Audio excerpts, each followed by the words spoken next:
AP News. I'm Ed Donahue. As protests grow in Israel over a lack of a ceasefire deal, National Security spokesman John Kirby says he hopes it will push Prime Minister Benjamin Netanyahu to reach a deal with Hamas. Yes, of course there's a deal possible, and the president wouldn't be personally engaged the way he is, and he wouldn't have taken the time over the weekend to meet with his team if he didn't believe that that was, in fact, an outcome that we can achieve. I won't get into the details of the proposal that we are working on. Meantime, the polio vaccination effort in Gaza is said to be going well. Officials have reached more than a quarter of the children in Gaza who were targeted to get vaccinated. Stefan Dujarric is a spokesperson for the UN Secretary General. The World Health Organization's Director General, Dr. Tedros, said today that around 74,000 children are estimated to have been vaccinated yesterday, which is the second day of the campaign.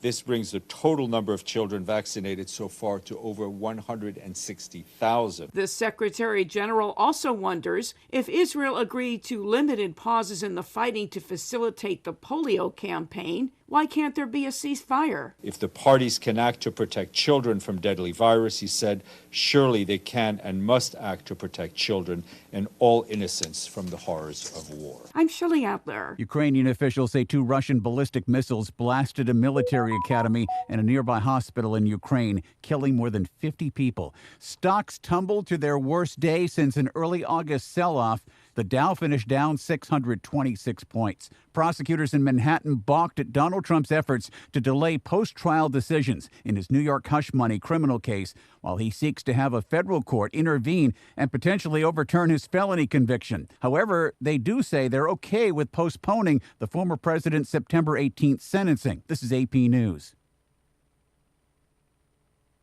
A suspect is at large after a deadly shooting on Labor Day in New York. A shooter opens fire at the West Indian Day Parade in Brooklyn Monday afternoon. New York City police say a 25-year-old is dead and 4 others, ranging in age from 16 to 69, were also shot. Police call it a targeted shooting. Mayor Eric Adams. Let's be clear.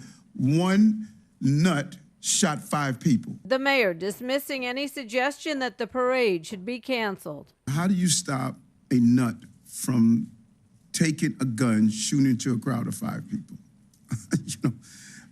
We were proactive. He says pre-parade during the Juve celebration, they took 25 guns off the street. Julie Walker, New York. Republicans in Massachusetts will choose candidates to challenge Democrats Senator Elizabeth Warren and Congressman Stephen Lynch in state primaries. I'm Ed Donahue, AP News. Good morning, Marianas. So many things we gotta discuss. Happy day, Tirawami greetings to Rhoda, Guam, Sabin, and Tinian. For all your island news. From a beautiful place with Pacific views, it's always so much fun. Oh. Good morning, Marianas.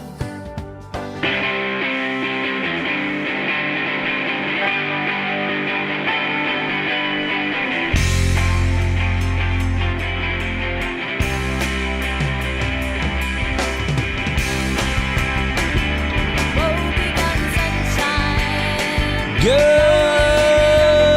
morning, Marianas. Good morning, everybody. I'm here. You're here. We're all here. It's Wednesday. It's hump day. We are midway through the week. We got that bonus Monday off. You know what? If elected, I'm going to move us to 4-day work weeks. 3 days with the fam. 4 days at the office. Biba. All right, maybe not. Of course, you have to run for something to be elected, and I am not looking for that at all. Oh, no. What's going on? There we go. We got it. I think we got it figured out a little bit. Am I off a little bit? What's going on? All right. I got a little bit of over mixing going on over there. Hey, good morning, everybody. It is 7:07 in the morning, and you're here for a Good Morning Marianas. It's great to have you here. Couldn't be happier to have you in and talking about everything that we got going on today. And we've got a lot to go. In fact, today we're going to have a regular weekly guest Landon Aylett, the meteorologist from the National Weather Service, he's going to be coming up a little bit later this morning. He's going to tell us about all this weather that we've been having and what's on the way and all that kind of stuff. So we'll see. I know, Luisa, I just saw your comment. Don't get me excited because I thought the games were postponed at least till the 5th. I thought they were postponed till the 5th. Tell me if you got better news than that, because I thought Saipan Baseball League was at least postponed until September 5th from the message I got. I could be wrong. Something could have changed. I might not have gotten the latest message, but from what I got, it was going to be September 5th. But we'll see. Hey, hopefully we got baseball today. I mean, look at this weather behind us. It looks good. Hopefully we got more good weather on the way, too. That's what we're going to be hoping for from our buddy from Guam. It's all in his hands.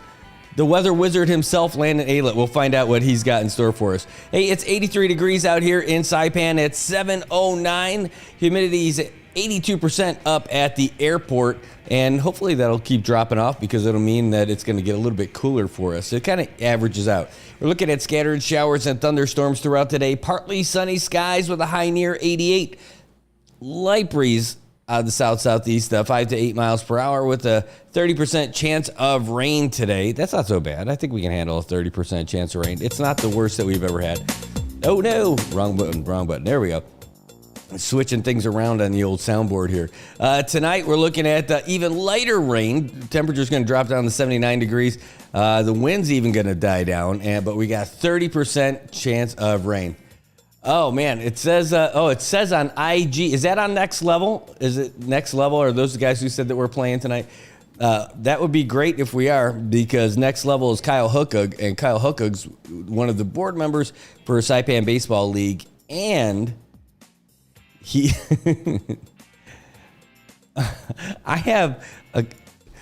Chuck might not be happy about one of those things. That's all I gotta say. I gotta stop laughing to myself here. So Kyle Hookug's also in charge of the playoffs. That's the thing. So if he's posting that the game's on, then we might be in good shape for baseball tonight. In fact, let me go on to Next Level Media, because those are our guys, right? We love those guys. That is Kyle Hookug and the team. I'm looking at Instagram. I don't know which Instagram they've got. I see the majors. I see a whole lot of softball tournament stuff. I don't see the stuff for today, but whatever it is, we're down for it. So it's on Saipan Baseball. Saipan Baseball League has an Instagram? It's got to be Kyle also, because I didn't know they had that. Hold on, let's take a look. Saipan Baseball League. This is how we get started right away. I see a picture of Nate Guerrero. You show me. You got to show. I'm on their Instagram right now, but I'm following them now too. All right. That's how we get started. See how quickly I get derailed when baseball's involved? I get all excited that we're going to be playing some baseball too, so I'm part of that. We're going to figure that out at some point this morning. But what we do know, we're going to find out if the weather's going to be in good shape for us, because there's all kinds of systems and stuff moving in our way, and we want to make sure that we are able to be able to get this stuff done. Is that what this is? Is this? Oh, it is the monitor that was in the way. I'm like, what is that line over there? All right. Good news. Good news. We have good weather right now. And if you take a look at the traffic out there behind me, it looks good. Things are moving along right along Beach Road right now, and we're going to tell you all about traffic in Saipan here in just a second. You know, school's been back in session now for a little while, and there was a big deal going on in Cagman with the schools yesterday. It was Confitma. Confitma is going on again today. Confitma, what's Confitma? Well, I'll tell you what Confitma is. Confitma is the whole, disaster training scenario, where it's not just a map, where it's not just like a tabletop exercise. It's like the real deal execution. They put out a scenario, and then our first responders go out there and check it out. Well, now it's going to go out. It's CUC time today. Anyway, let's take a look at traffic today. You're seeing right there that it's starting to slow down a little bit on the southbound lane of Beach Road in Olei on its way through toward MHS and everything else that's south. But that's not the only place where we got some traffic today. because if you take a look, this is where it is right now. It's where it's really slowing down is in front of Joten and Zoom Chicken, which, by the way, Zoom Chicken is some good stuff. I gotta love it. So over there, it's a tough intersection.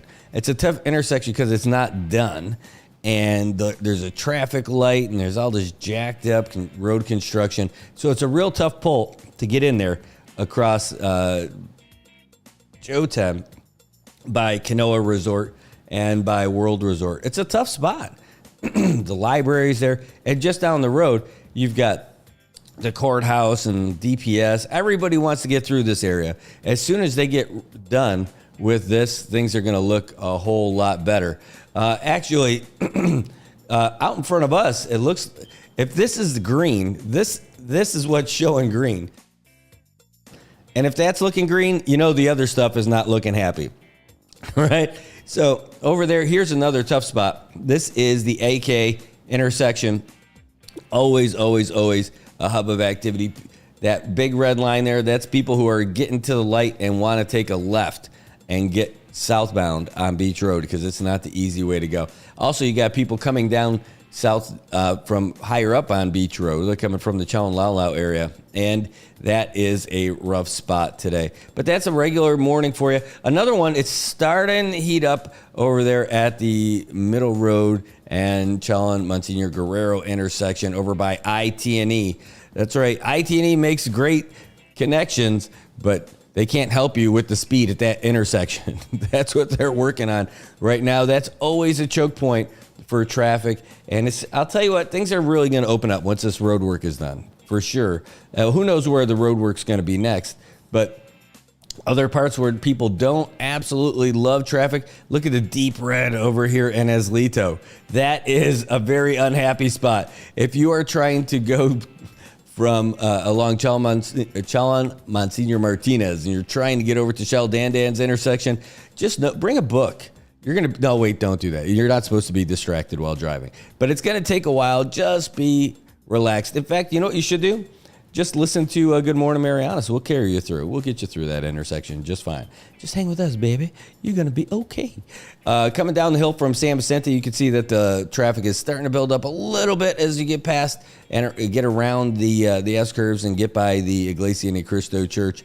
And then it builds up again. And when you get past the light, because that's when you get some people who are trying to take a left to go into CUC or public lands or Reverend Tax and all that stuff along there across from Java Joe's. In fact, if you leave early, you're golden. You don't have to worry about that stuff. And if you leave late, just go to Java Joe's. Kick it for a little bit. Relax. It's a good spot.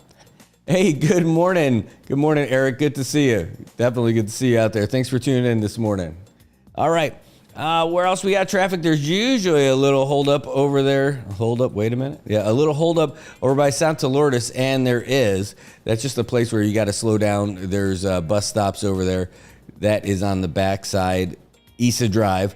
Also, it usually slows down a little bit. Ooh, it looks like it is when you're creeping around by the Top Chow area. When you go by Capitol Market, it's always a little bit of a grind, and sometimes that's because you get caught behind a school bus. The other spot is down at the bottom of Capitol Hill where it meets Middle Road. Right now, it looks like it's moving along just fine, so that's pretty good. The S-curves are a little bit slower, but nobody looks like they're having a backup over there. How about the tennis courts? Yes, that's a spot where it's a little bit busy. This is Davy Hill, Micro Beach Road intersection along Middle Road, and you can see that people that are heading north on their way up to Capitol Hill, probably they're a little bit delayed. But that is your traffic update at 7:17 a.m. here in Saipan. Again, Beach Road and Olei looking pretty good. Not too bad at all, actually. It's a little bit slow, but considering all those orange things out there, I think things are moving pretty good.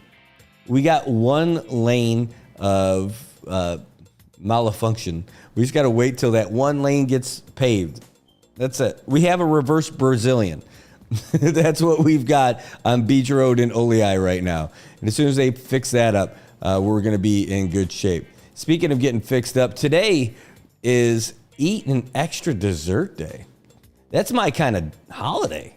We need more of those. To be fair, I've been celebrating that holiday for a while. Let's just be honest. And you know what? I'm not ashamed about it at all. It makes things fit a little bit tighter, but that just means there's more to love. All right, back to normalcy here. We'll get into some of the topics that we got today, but we started the program off this morning by getting you all set up with the latest from the Associated Press. But that's not the only thing that's happening in the world, because we got a lot of local things happening this morning.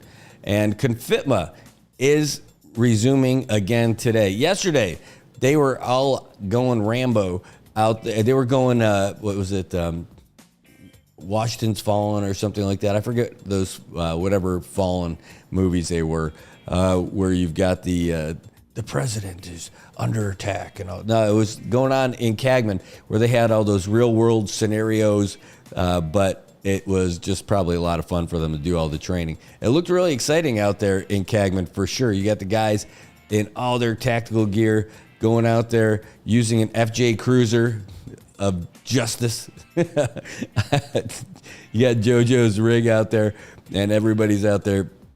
It always takes it a little bit away from me when I see the blank adapters. I know they got to be on there, but that was one of the things we used to joke about with training. You know, those blank adapters on the M4s.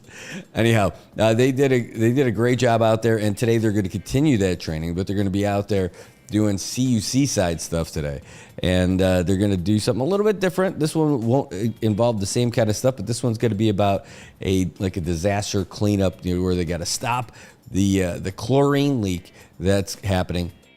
Just an exercise. There's not a chlorine leak right now. Don't worry.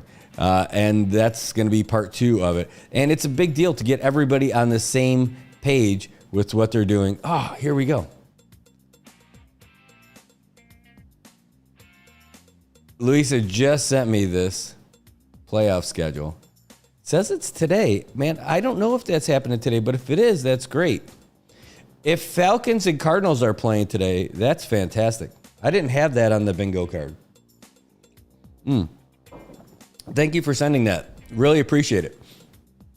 All right, so we'll see if we got baseball tonight. If there's baseball tonight, we'll be there. Good morning, Norman. Storm and Norman, my old coworker from IT&E. Not that he's an old coworker, but we used to be coworkers over at IT&E back in the day. And who else is out there? Tobak, good to see you, my brother. Good morning, Cold Brew Crew. There's nothing cold brew about this one. This is all hot coffee today. We're going with the donut shop variety today. You want to come? Why don't you swing by and get yourself a cup? You got to bring a mug. That's one thing. I only have one coffee mug here. I know. I have a good intention to bring in a coffee mug for somebody else. I should. I can't believe I only have one coffee mug. You selfish bastard. I know. But I only thought about it. All right. I need to have another coffee mug in here. By the way, that would be a great idea for companies out there who want to have their mug being used on the show. Whoop, drink coffee out of your mug. There you go. And by the way, I don't know if you guys could see, but I took Glenn's advice and moved that sign over. So hopefully you like that a little bit better. Thanks for that suggestion, Glenn. Oh, Luisa says, if there's baseball tonight, you're going to be comfy in your studio with your 12-ounce while we're drinking water in the box. Cheater. You know what? I mean, I could. It does feel a little cheap. Also, it doesn't feel very personal not being at the game doing it. It was fun. It was fun to do the softball game from here. Again, it was just a test, just to see if it would work. It worked. And it was pretty cool. It might be a little confusing to stream it that way, but that's something that we could definitely do. We'll see. But you know what else is good about that is that if somehow, some way, I am somewhere else in the world, like if I was in Tinian, or if I was in Managaha, or if I was in Guam, I could do it. Because we're looking at going to Guam next month for a few days. Already reached out to some folks about that trip, and it's pretty exciting. We want to be there for that Tower of Humanity as they get ready to tap the glass over there at the Agana Shopping Center. They want to set a new record for how high they could build stuff. We're going to hear a little bit more about that from Landon Aidlet today when we talk to him. But that would be pretty cool. I know that I don't think that we'll still be playing baseball by the first week of October. We should be done with the playoffs by then. But that's going to be a week away from us getting the Masters started, which would be pretty cool. It'll be really cool because last year we had 6 teams, and I don't know how many teams are going to play this year. But that reminds me, I got to get some baseball pants because I was talking with Alvin Takai about playing, and I definitely want to get up there and and play with those guys. Tobot says, I can hook you up with the trash bin underneath and you can connect with a long hose. Oh, that would be awesome. That would be awesome. That's a great idea. That is outstanding. See, it's ingenuity like that that helped us win the war. All right. Hey, we have an election coming up. Did you know? Have you heard? Yeah, we've had all the candidates, save for one, come on the show for the U.S. Congress position. We got one more that we hope we can get too. We haven't got anything back from them. We reached out to Liana a couple different ways with some other folks too. I just haven't gotten any reply yet. But either way, where are you going to vote? That is the question. Now, typically what it is that you're able to vote in your precinct. And you don't just vote for your precinct, but you have your ballots that are specific to that precinct, right? Right. So if you go to precinct 1A or 1B or something, you go there and they've got that ballot just for that. So it's got all of your candidates on there for your precinct and then the island-wide races. Well, the new bill that's been proposed is that anybody can vote for any precinct anywhere you go. That's a tough one. The way we got stuff going on right now is so tough because if you're from precinct 1 and you want to vote in Rhoda, they're not going to have any ballots for you over there. They just aren't. So how are they going to figure that out? Now, people are supporting this. I do like this idea, by the way. I love the idea that you're able to vote at any polling station. That's a great idea. It really is fantastic. But that's a lot. We're using paper ballots here, and they're specific to where you are. So they're going to have a complete redesign. Keep in mind, we're less than 90 days away from the election. You can't implement this for this election. You can't. Cannot be done. Don't do it. Don't screw it up. You can't do it for this election. You could plan it for next election.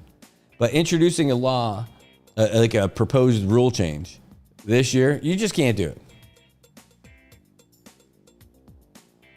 Now, it was filed initially a year ago with great intentions, but they haven't been working on it for a while. So now they are looking at holding it off until the next election, which makes sense. And I hope that's the case.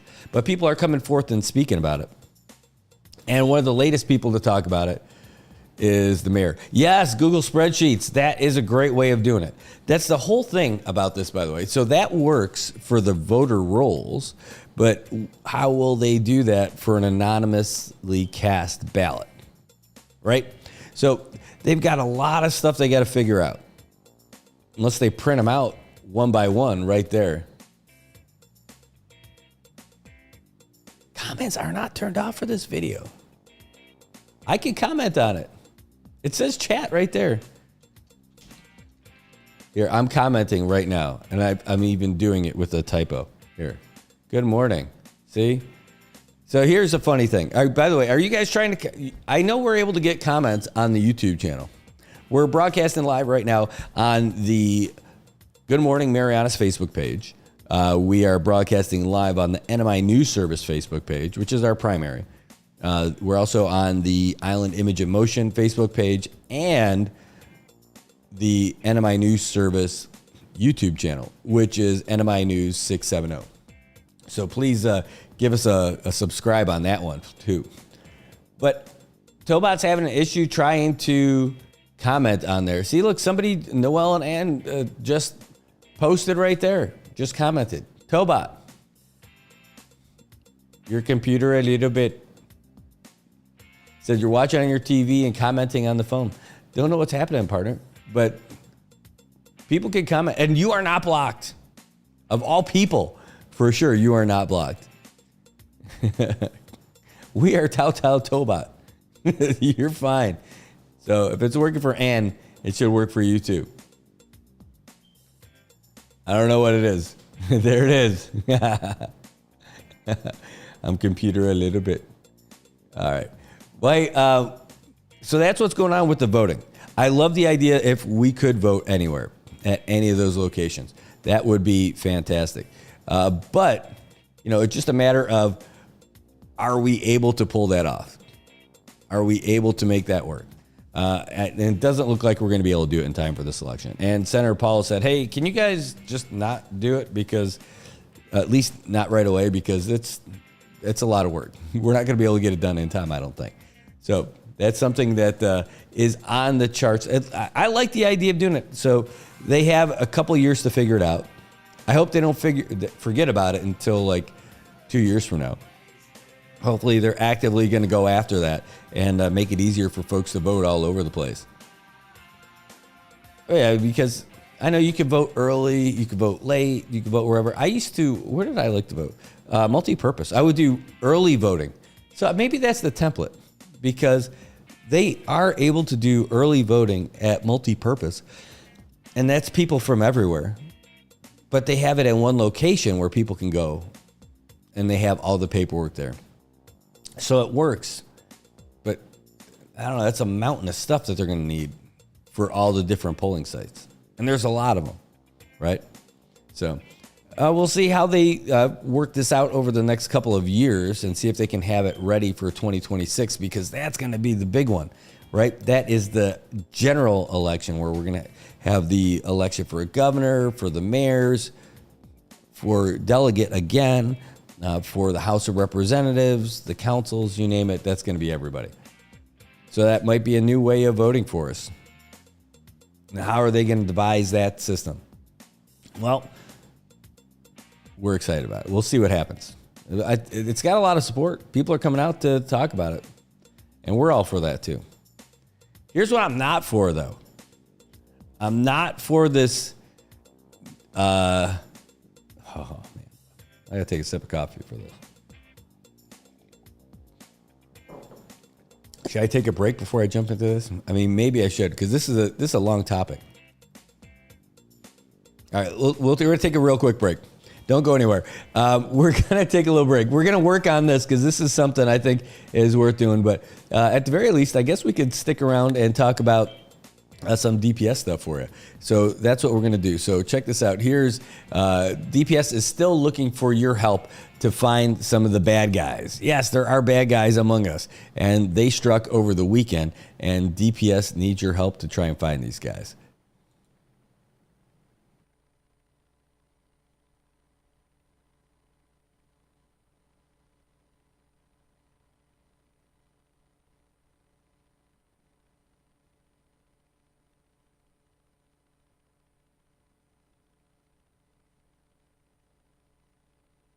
Corporation was monitoring surveillance cameras when he noticed two people at the WIC office removing tires from a white Ford pickup truck that was parked at the office. Responding officers arrived at the scene within minutes and found the pickup truck with all four tires removed and stolen. Officers later recovered two of the tires in a nearby jungle area during the search for the suspects.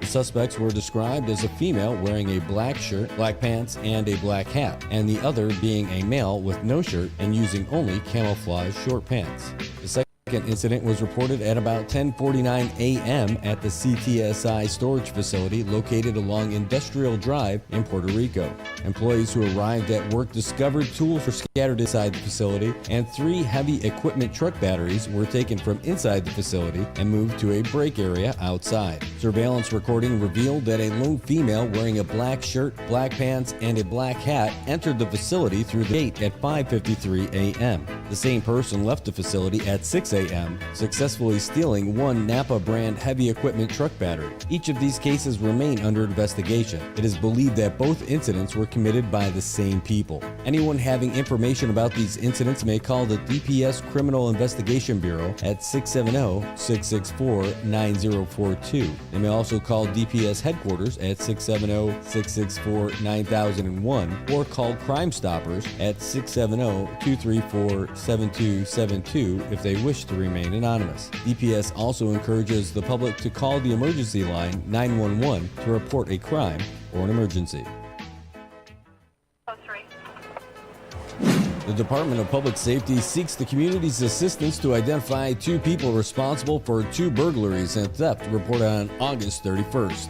The first incident was reported at the WIC Administrative Office.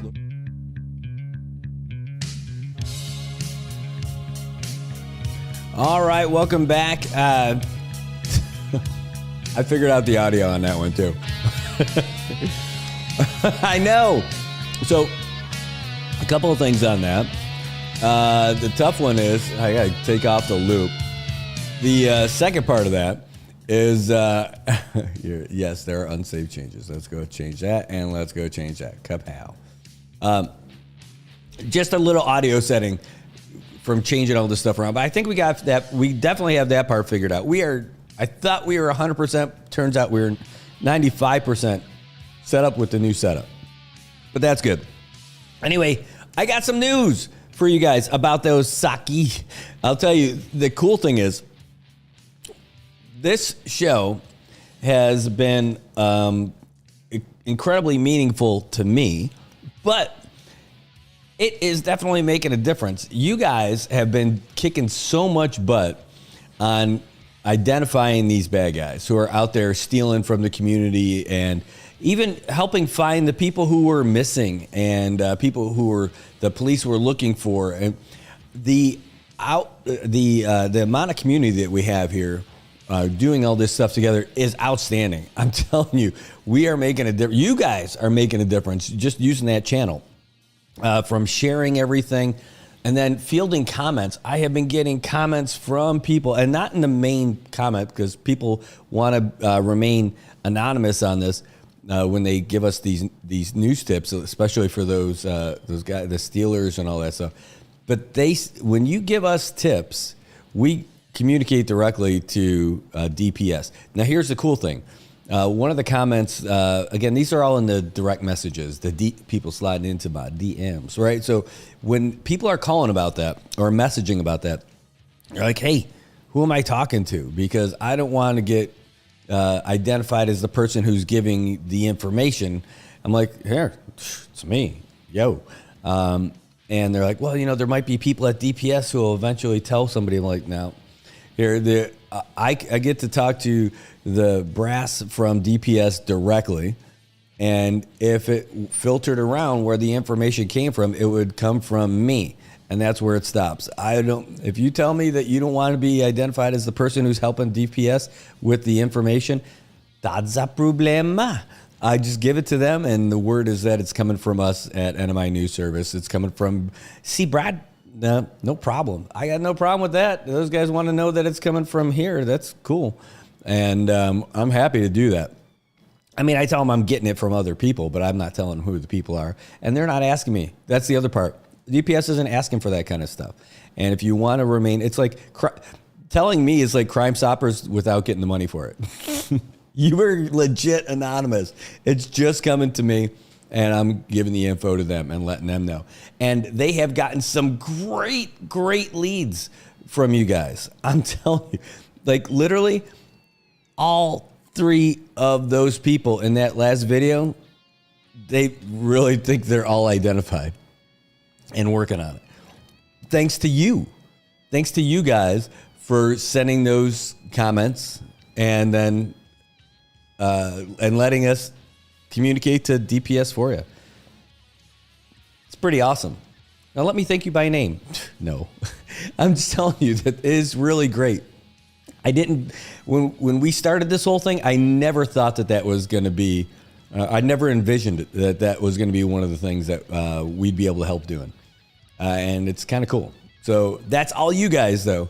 We're just the conduit for it. You know, we're just helping send the info to the good guys who are looking for the bad guys. And that means that all of you are being like little secret heroes, right? You are the ones who are going out and making sure that our community stays awesome, because we're going out there and finding those guys who are doing it. And then once those bad guys get found, they get convicted, they go to jail. And while they're in there, we'll have Commissioner Torres work on his plan to get them rehabilitated so that they can come back into society. Hopefully kick all those drugs that they got their hooks into them, and they'll be able to do good stuff again. You know, maybe they'll realize that they are worthy of being part of the community, and we'll get them squared away. Anyway, great job, you guys. I'm telling you, having your tips is really helping the investigative bureau that we've got here at our local DPS. So well done. Well done. It's really cool. I can't tell you. I absolutely am blown away by the number of comments and tips coming in from you guys. So it makes a real big deal. And so far, they've been spot on. Like people who know. So if that doesn't make you feel better about our community, you might not be the one who knows about it, and that's cool. But you should feel pretty good knowing that there's people out in our community who have a pretty good idea of who's doing the bad stuff, and they are happy to turn them in. It's pretty cool. All right, so let's move on. Speaking of DPS, this is the part where I had to take a break for.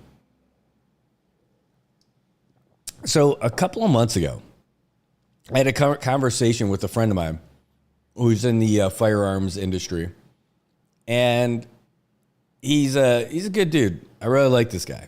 I've known him for years, right? I mean, have I known him 20 years? If it's not 20 years, it's really close. And he's like, hey, this guy is going to try to get the suppressor law repealed. I'm like, what?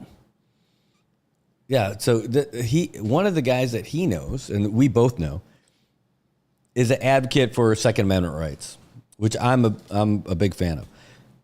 When I first got here, remember, like, there was the handgun ban, and somebody had to take that to court to make sure that people can have, their own personal firearms for home defense, you name it, and all that. And I didn't like it because we didn't have to worry about crimes being committed with handguns here. It's just one of those things, because the responsible folks were the ones that had it. It didn't slip into the other folks, didn't get into the bad part of the community. People were doing crimes with machetes, instead of handguns, right? Anyway, I own firearms. I've got them, and I've got them for, home defense and all that stuff. So I'm not anti-gun at all. Being in the former military, I enjoy them. I like firing weapons. I like cleaning them, taking care of them, all that fun stuff. I like shooting. I like being able to hit the stuff I'm shooting at too, which is kind of the goal, right? But I think there's a line of what you need. Does everyone need an AR-15? No, but I do think they're really cool. I don't need an AR-15 for home defense, but I do like it just to be a marksman, just to be able to, knock stuff down from far away is such a cool thing to do. I like it. I mean, every kid who'd ever played Army or played guns as a little kid, you think it's cool. I mean, it's good, especially if we're going to beat back the Chinese when they invade us. No, okay, we're not probably going to do that. But it's a great skill to have and to maintain, and it's a great tool for, responsibility. I'm really looking forward to teaching my kids the basic marksmanship and all that, and we get advanced, but we have a range that you have to pay a bunch for, right? But so that's the long way of saying I just like it, right? I'm a big fan of it, but not too big a fan, not as big a fan as this guy here. So there was recently, it says, hold on, I'm looking at the wrong story here. But it's the same issue.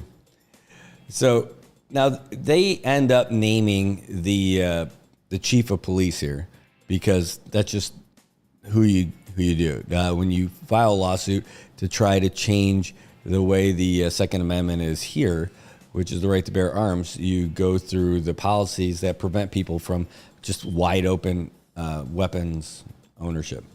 And so it says right here, U.S. Army veteran Paul Murphy sued Department of Public Safety Commissioner Anthony Marianas in his official capacity in federal court for violations of the Second and 14th Amendments in the United States. And here's the thing. He is filing by himself because probably nobody wants to take it. Not anybody local, by the way, that he wants to get up to declare unconstitutional the ban on suppressors. So the thing is, we ended up having a lawsuit for the Second Amendment out here. The NRA got involved. The NRA is happy to pay for all that stuff. The thing is that they need to get a local lawyer on board to bring it to court. Somebody who's able to do it here. They have to sign. That's why, like, Richard Miller was there for the Julian Assange thing, because Julian Assange's legal counsel really did everything, but they needed to file it under somebody and have.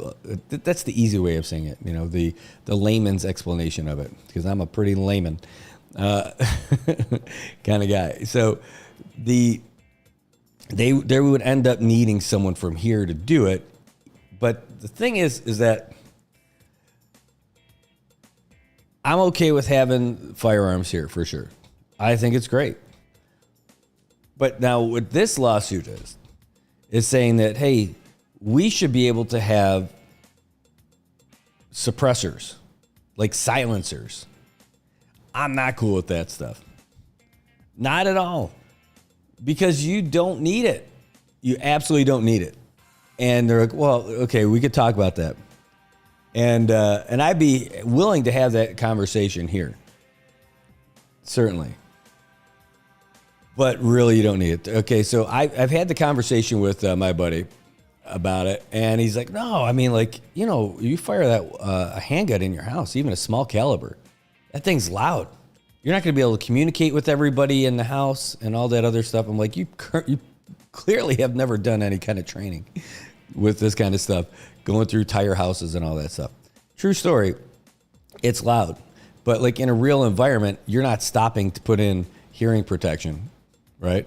You're not. So you train with that. And so the thing is, those kind of suppressors are not for the good guys. They're for the bad guys. That's it. There's no reason why anybody would need it. Now, there's no justification for it, save for, well, I want to have it just so in case somebody does come into my house, I put a few rounds into them, it's not going to be as loud. No. I think that's horse stuff. Because in the event that somebody does break into your house and you got to help ventilate them, it should be loud. It should be something that everybody hears. And it should be like a traumatic experience. Like everybody should know that there are some rounds being discharged at your house as you're defending your house. That's it. Shouldn't be a nice quiet. No. There's no need for this. There's no purpose. It's only nefarious reasons. Our law enforcement, they're not walking around with suppressed weapons. I hate this idea. I have some very strong thoughts about this that I'm suppressing. But this is it. So this is, I just think this is nuts. It's absolutely crazy.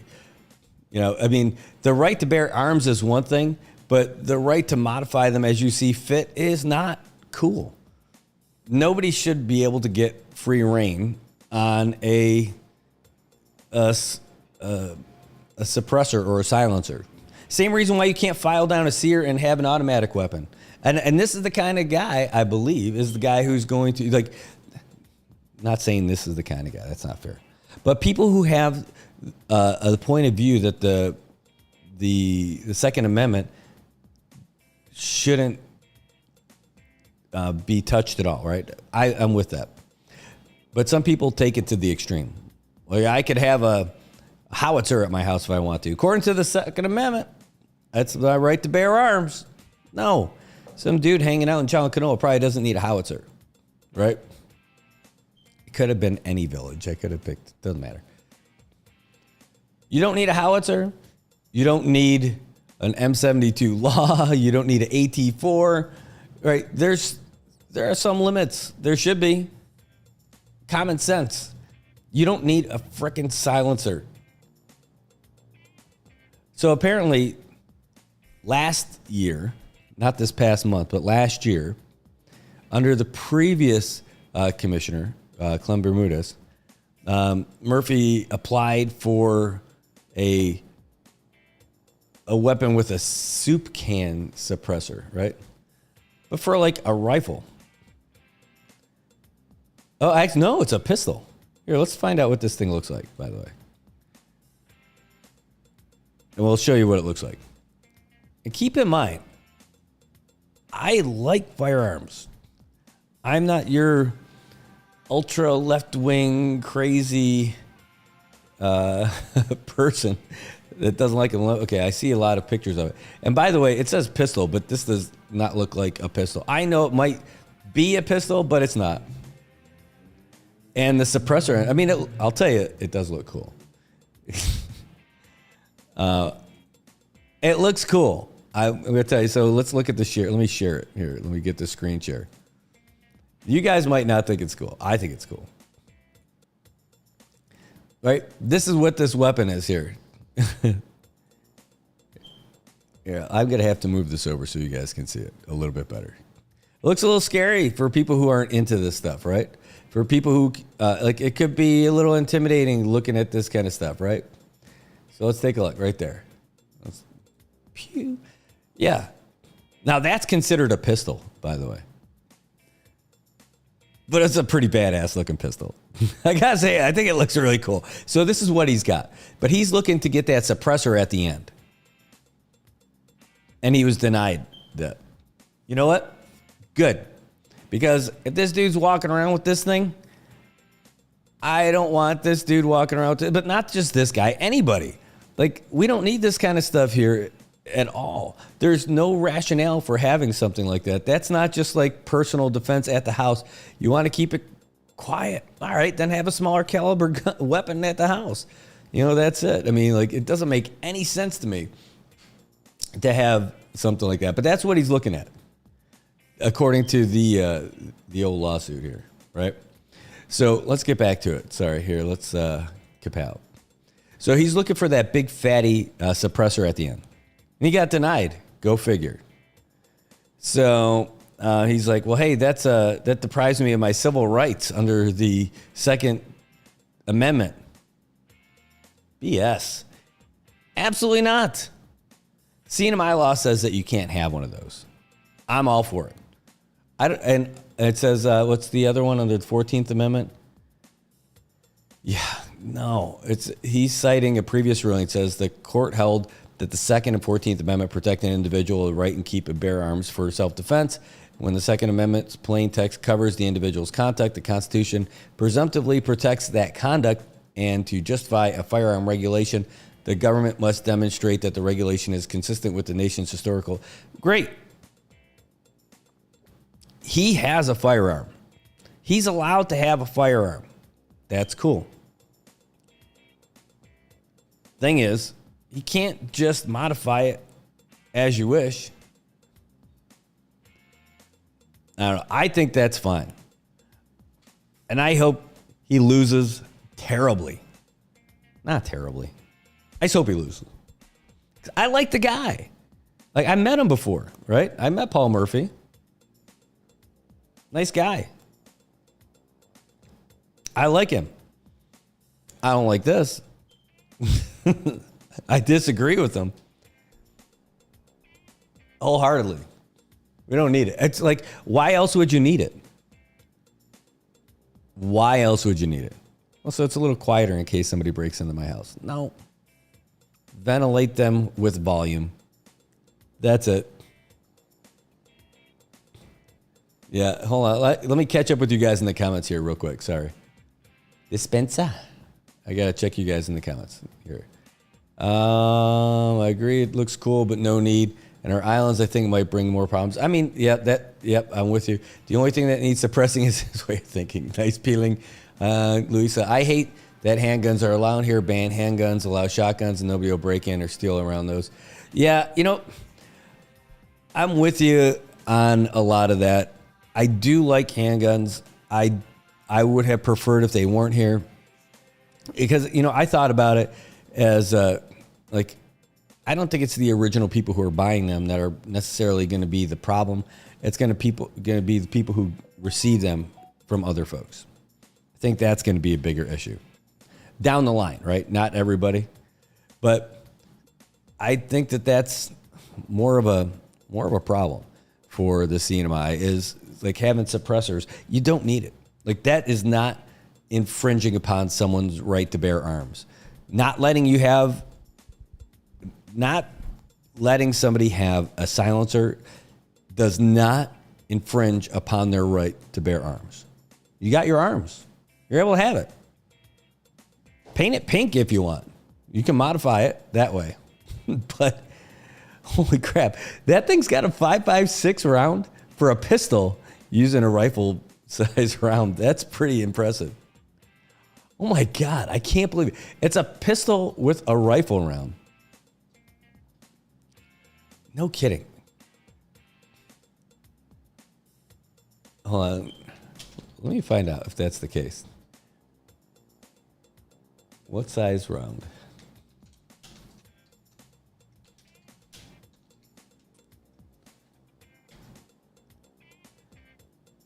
Yeah, look, it's got like a regular magazine style, it's a NATO 5.56.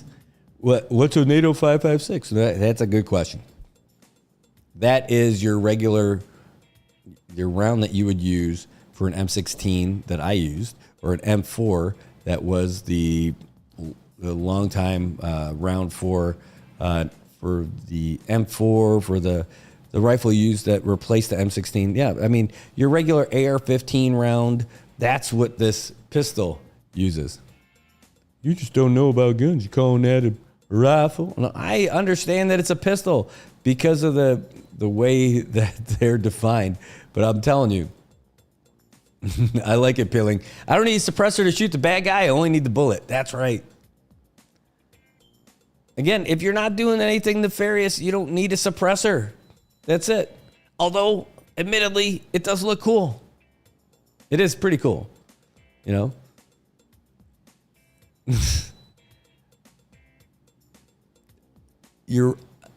just got to tell you, I don't think anybody's rights are being infringed on because they can't have a silencer on their firearm. I can't see how he can win this. I hope he doesn't. He's a smart guy.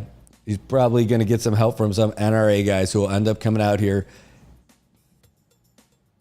And they would have to do some serious work to sway me on this one because I've got nothing but opposition to this. I'm open to listening for sure. But man, there's no way. That doesn't make any sense. Why do you need that? Unless you're trying to dispatch somebody quietly. And why would you need to do that? What's the purpose for something like that? Just don't see it. I'm not down with this. I don't like it. Get off my lawn. I'm telling you, it's a terrible idea. It's a terrible idea. So, true story. When my buddy brought this up to me, who is not Paul, that's not who I'm talking about. When he brought it up to me, it was at the gym. It was in the locker room at the gym. And I was, to be fair, I might have been a little thinking about all kinds of other stuff when he brought it up. This is going back a couple months. I just wanted to go in. Hey, nice to see you. But I just want to go in, get changed real quick, go work out. I got to go push some weight around and work off some stress. He's like, hey, did you hear about this? And he's like, yeah, Paul's going to, file a lawsuit to get rid of the ban on suppressors. And I I did not suppress my reaction at that time. Said, that dude's effing crazy. Well, I didn't say effing. Like, what? He's like, and I just saw all the blood drain from his face. Like, he didn't expect that was going to be my reaction. I'm like, dude, there's no need for any of that crap. He's like, well, no. I mean, let's think about it, like a home invasion, as soon as you fire a weapon, you're not going to be able to communicate with everybody. Everyone's going to be disoriented. I'm like, no, it's going to be loud, and definitely you're going to hear that tinnitus beep. You're going to hear that for sure, that high pitched tone. And you're going to do that till that guy's done, and that's it. Like, you don't need to. And sure, it's worse because of the concrete walls, right? That sound's going to be bouncing off everywhere. It's going to suck. But it's not supposed to be great. It's not supposed to be great.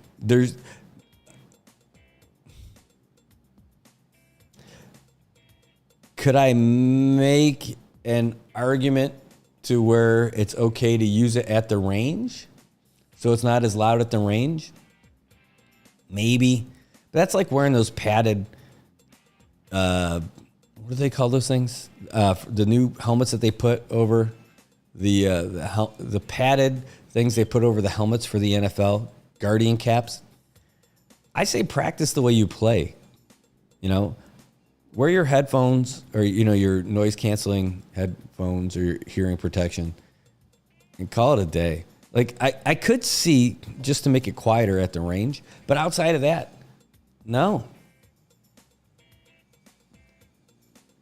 Yeah, it says, why sue Marianas, sue the lawmakers? So I understand that he's not suing the commissioner personally, just because the commissioner of our public safety is the one who's charged with signing off on permits for firearms and all their stuff. So he's got to name him.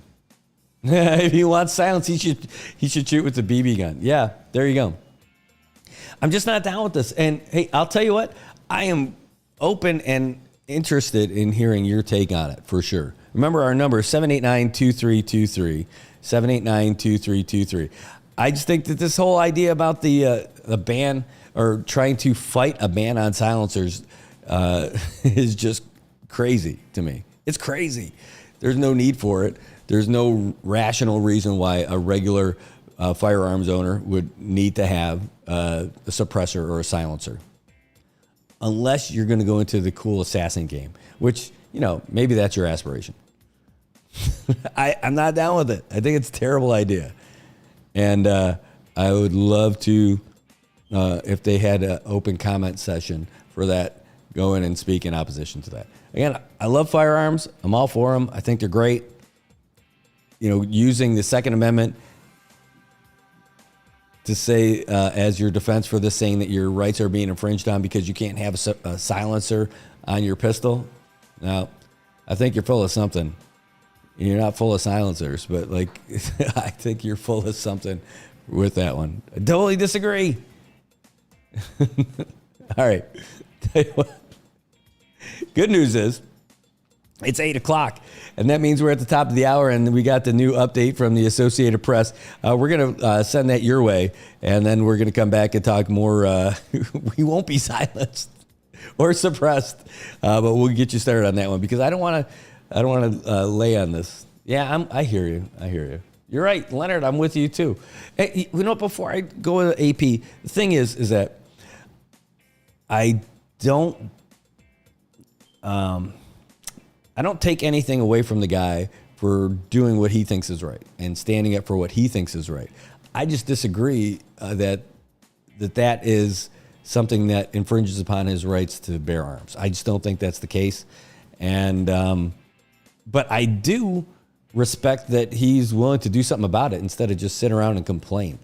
That's one of the things that we have a lot of in our community where people think they're doing something just by complaining about something, right? But at least this guy is standing up for what he thinks is right and actually doing something for it. I'm just not on the same page with him for it. So good job. for that. That's why everybody who's running for office, even if I disagree with their politics, I still got a level of respect for them because they're willing to put themselves out there to do that stuff.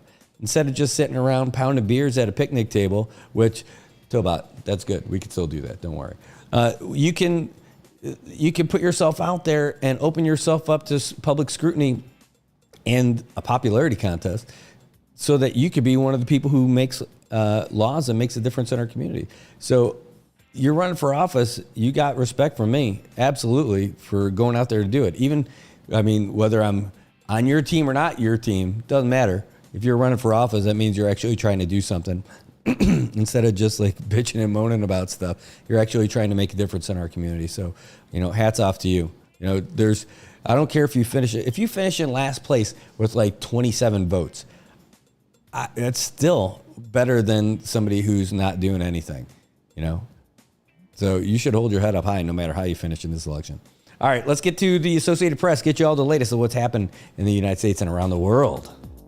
AP News, I'm Ben Thomas. A federal judge has rejected Donald Trump's request to intervene in his New York criminal hush money case. Ed Donahue has more on the legal maneuvering in the case. Prosecutors are okay to postpone Trump's sentencing on September 18th. Prosecutors did urge Judge Juan Merchan not to delay his rulings on two key defense requests: Trump's call to delay sentencing until after the November election and his attempt to overturn the verdict and dismiss the case in the wake of the Supreme Court's ruling on presidential immunity. A decision on delaying sentencing is expected soon. Merchan says he will rule in about 2 weeks on the motion to overturn the verdict. Trump was convicted of 34 felony counts of falsifying business records to conceal a hush money payment to porn actor Stormy Daniels. Trump denied her claim and said he did nothing wrong. I'm Ed Donahue. The Justice Department's announced criminal charges against Hamas leader Yahya Sinwar, along with other militants, in connection with the October 7 rampage in Israel. Attorney General Merrick Garland calls the charges just one part of an effort to target every aspect of Hamas's operations. And 2 Russian ballistic missiles struck a military academy and nearby hospital in the central eastern city of Poltava. Officials say more than 50 killed. Meantime, the head of the United Nations nuclear watchdog describes the situation at the Zaporizhzhia nuclear power plant as very fragile following fresh attacks near the site. IAEA Chief Rafael Grossi. Some days we have some stability, and then the next day there is an event, an issue, a drone impact. A former aide to 2 New York governors has been charged with acting as an illegal agent of the Chinese government. Linda Sun is accused of using her positions to subtly advance Beijing's agenda in exchange for millions of dollars in financial benefits. And Phoenix has registered its 100th straight day with at least 100-degree temperatures. This is AP News.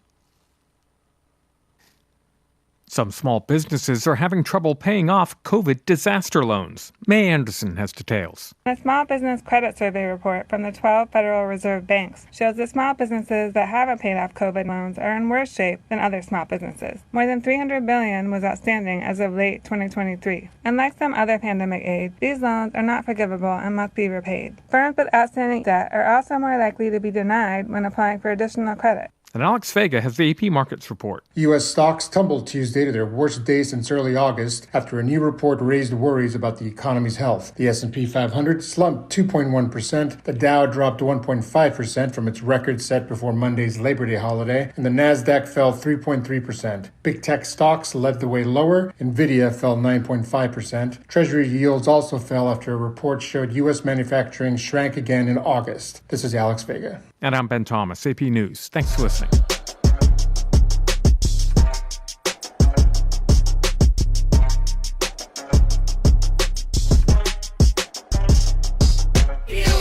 Where discipline and vision is built. We lead by example, persistence to build. Be the inspiration, they witness the proof. We do what we do by the rules in the book. We be a Lottie where discipline and vision is built. We lead by example, persistence to build. Be the inspiration, they witness the proof. We do what we do by the rules in the book.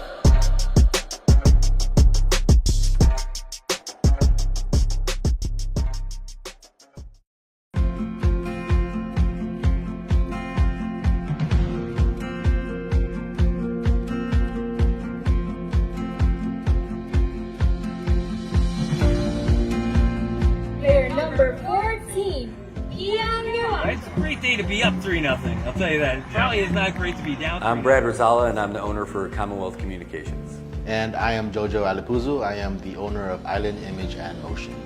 And this is our joint venture, Sideline Studios. This whole concept that we have of doing all these live stream productions and covering news and doing live shows and everything, it wouldn't happen if we didn't have a great partner like IT&E, someone who can handle the bandwidth and provide it and then get us what we need when we need it, and then be a real partner for us for all the events, whether we're doing live sporting events, broadcasts. All of these things happen because of our partnership with IT&E. With IT&E providing us with the fiber and point-to-point and even the MBRs, it's just a great piece of equipment to use when we're broadcasting our sports, our events, our performances, especially our cultural performances. And it's just great to share our culture here in the Marianas with the world. And IT&E has been there from the get-go. The thing I like best about working with IT&E is how willing they are to come out and find a solution. Even for Liberation Day, we thought we had a pretty good solution for our live stream setup, and it turns out that we did not have the right setup that we thought we needed. That day, just before the parade, reached out to Paul and said, here's our situation. What do you think? He's like, we're gonna figure this out.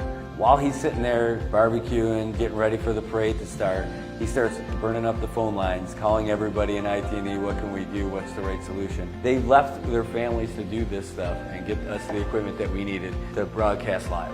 That's over and above. That's on a holiday. That's when he was out there spending time with his family. That's why IT&E is just the best, just really in touch with the people and the community. I recommend IT&E to everybody. Tell them the options are there, and you can choose whoever you want and then figure out what you think is the best.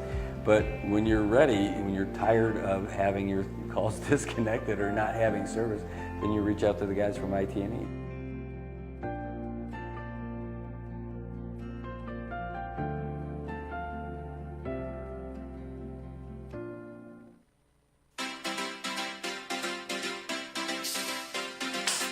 All right, welcome back, Marianas. It is Wednesday, it is 8:10, and now you're all caught up with the latest from the Associated Press. So you know what's happening around the world in the United States and everything that's beyond our shores. Gives you a little bit of heads up what's going on. How about locally, though? Take a look at traffic right now. Shirley's is not the place to be, apparently. Sure, they must have such good fried rice that everyone's driving there at the meantime. Take a look at the intersection over there by Shirley's, that hold up over there, that crossroad by the old beat-up laundry that hasn't been around since Sodalore. For some reason, that thing's been run down for 9 years, 10 years now. Anyway, that's a little hold-up spot right now in Garapan. So if you're trying to get around, just be patient, especially if you're coming over, trying to get down the other way too, over by Garapan Elementary School. It looks like it's a little bit busy over there because it's the pickup drop-off time, of course. Look at that Navy Hill and Middle Road intersection. That is another spot. Hey, that's what happens. It's the morning. You know it's going to be a little bit of a holdup over there, so expect some delays there. Not too bad. At least the weather's good. So that's not part of the problem. How about some of our other trouble areas here traffic-wise? Oh, it's looking fantastic at Chalamonteño Guerrero, where Middle Road meets it over by IT&E. It is a dark red. That is not a happy red when you're stuck at that light. That is not just slow, that is slow. There's a reason why you want to be team blue. You don't want to be team red. That definitely means slow. How about over here in our neck of the woods? Looks like it's a little bit slower outside, but really outside behind us is a little pretty wide open right now. Where it is starting to get a little hectic is out in front of Joten. And over there, that intersection by the library is just moida right now with all the road construction right there and the limited amount of space to get through. I'll tell you what, we've been going through this road construction for so long, it's going to feel like Christmas every day when it finally gets here. It's Christmas every day right now in the Philippines because the Burr months have started and they've already got Christmas music. I think that's too early. I don't want to hear Christmas music at least until, we get to like after Thanksgiving. All right. Well, that's what we've got for our Burr months commentary. But you know, there was somebody who I noticed on social media who posted something about the Burr months early, and he's on the phone with us now. He is the meteorologist from the National Weather Service and our friend Landon Aylett. Landon, how's it going? Oh, wait, I don't know if he's there. Can you hear me? Oh, wait, Landon, I had you muted the whole time. Nobody heard you. I am here. How are you doing this morning? Oh, I'm just here being a real professional by keeping you muted so nobody gets to hear what you have to say. Yeah, definitely the bird months are here for a reason, because in a place in the tropics where we don't really get seasons beyond dry and wet season, you know, you have to have Christmas season and make it as long as possible. And so the Filipinos are onto a good thing when they celebrate the bird months. And so I've already got lights going up in my house because I know it's going to get so busy for me otherwise in October, November, December. So I either put up the Christmas now or wait till next year. I love it. Or just leave them up till next year. Yeah, just you don't have to take them down at all. Sometimes it's tempting. I have been that guy. I've definitely been that guy. Hey, we've had quite a bit of weather over the weekend. We had our big softball tournament, and one of the biggest features of the softball tournament was the field conditions and all the rain that we ended up having. But maybe some of that's going away? Well, definitely we have some spotty showers remaining out there the next couple of days. And so that's in part due to the trough that's up to our northwest in the Philippines. See, that's an axis of activity right now for tropical weather. So we're going to see a number of tropical disturbances spin up in that trough axis up to our northwest. Anything that develops in that trough is not a threat to us, but some of those converging winds funneling right into the southeast side of that trough will keep a moist weather pattern in place over the CNMI through at least Thursday night. Once that trough starts to pull away from us, we'll get into a slightly drier pattern with a ridge of more fair weather in place. But once we get these ridges in place with the fair weather, typically the winds lighten up a little bit. So that induces the possibility of island effect heating and afternoon thunderstorms and showers. And that's really because the land area of the islands, they heat up faster during the day than the surrounding waters. So you get that sea breeze forming during the daytime when those winds converge over the islands.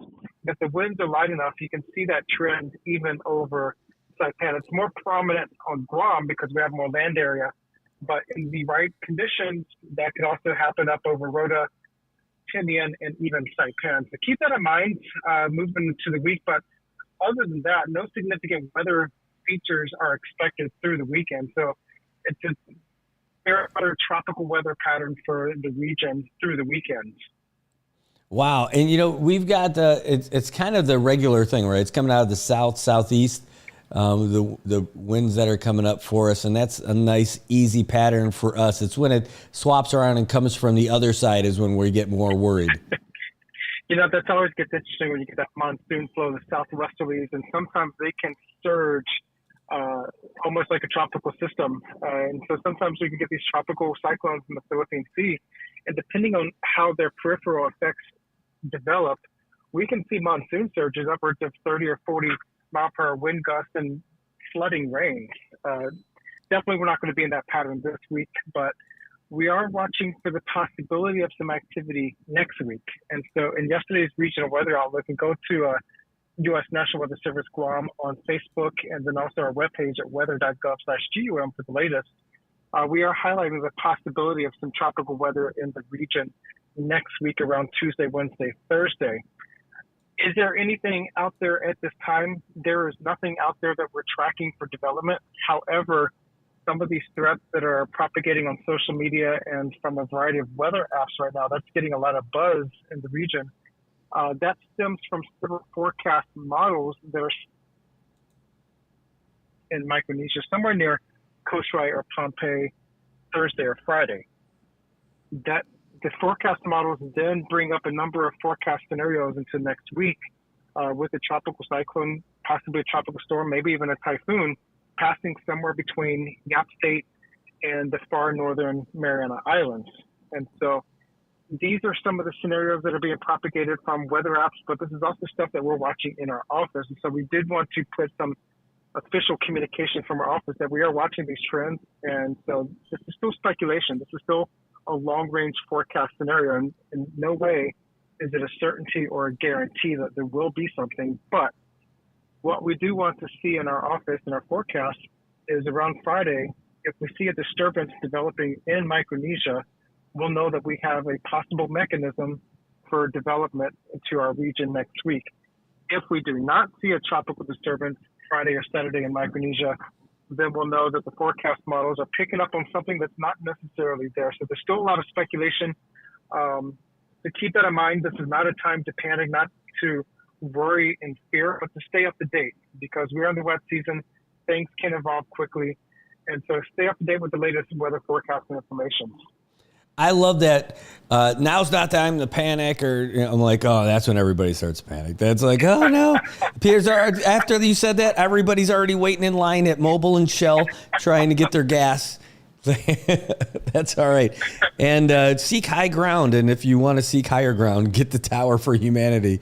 They'll come over with these these blocks and get you all set. Now, all seriousness though, that is really interesting. Now, you talk about the models. Now, have you met Robbie Green here in Saipan?